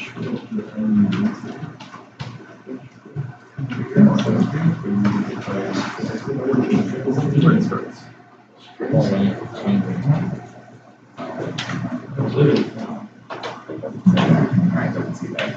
Yeah. So it almost works, right? Whatever this one is. Because you're not protecting yourself if it starts without a range. Works. Like you did before, It's just having problems if with start is variable size. Okay.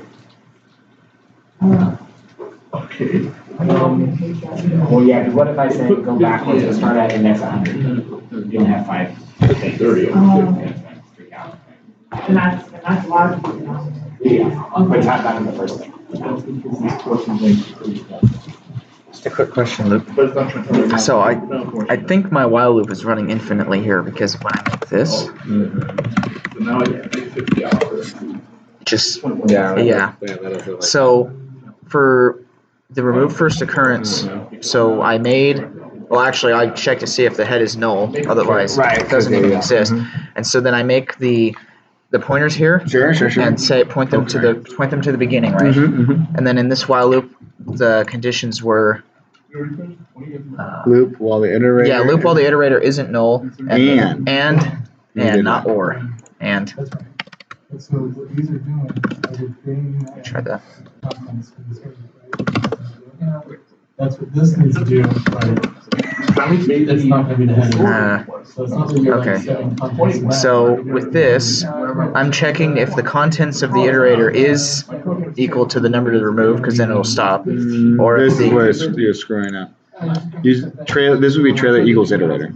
This, when you say trailer set next node iterator, you're saying point I'm the pointing node in its the node list, to the yeah, iterator. which it already is pointing to the iterator. Okay. You just say trailer equals iterator. Okay. And I'm setting the iterator's next Yeah. node. Okay, let's just go through the rest of the logic. Okay. If the iterator equals head, Then I remove the head. right. And then I return If the true. iterator equals tail, remove tail. Yes. Else, trailer, set next node to iterator's next node. Yeah, because then it says point the node trailer is pointing to iterator's next node, and then delete the iterator. And then decrement size. Decrement size before return. Right, because you got rid of it. Yep. But remove head and remove tail do decrement size already for you, you know. Okay. That should hopefully. So, no, is it size underscore? Mark? Yeah, it might be size underscore. So instead of creating the variable. Yes, that's. But I would say we need to fix all the other stuff above before. That's what I would fix first. Because any of those things, if it's inserted incorrectly, everything else might be screwed up. Okay, so is it this function? Something's No, wrong? we don't call it. We don't call it yet. We need to get rid of all these faileds. Oh, Once we get rid of all those faileds, then we can worry about insert. the fault. I thought we set up insert correctly. That's not like yours says 5, 5, 10, 20, 30, 30, 40, 50, 55. So hold on, what's happening? It was probably setting it equal to something probably to do with setting the new node. So here you go. Insert. So you create a node, said if head is null or the head contents is greater than the number of inserts, the number is smaller.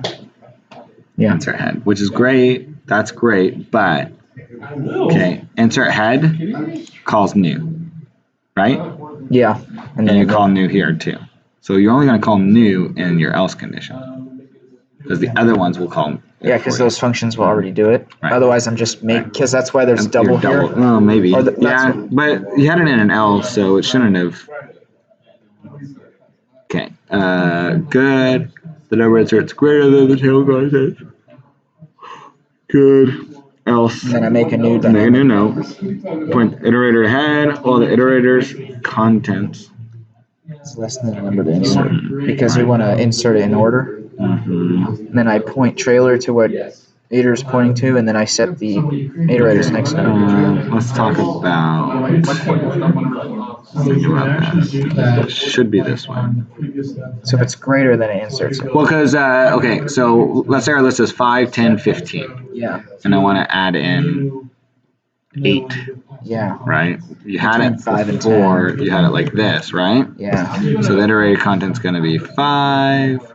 Number insert's going to be 8. So I'll move. 5 is less than 8, right? Yeah, maybe it's okay. Yeah, because you want it to be from smallest to biggest, right? Trailer equals iterator, all right, and then the new node, set next node, the iterator, trailer, set next node to the new node, and then what happens to size? It increments, goes up. Yeah, that's probably what it was. It might be. Depends on if you're doing loops with size or not, which you shouldn't be. Yeah, so I took a different thing, but basically this whole line is actually down. That's what this whole thing does. Yeah.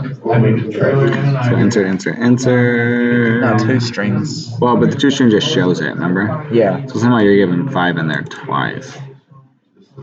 I'll go through the logic again. I'll look at insert. Okay. Because obviously it's an insert now because now it's putting in 2 of the same number.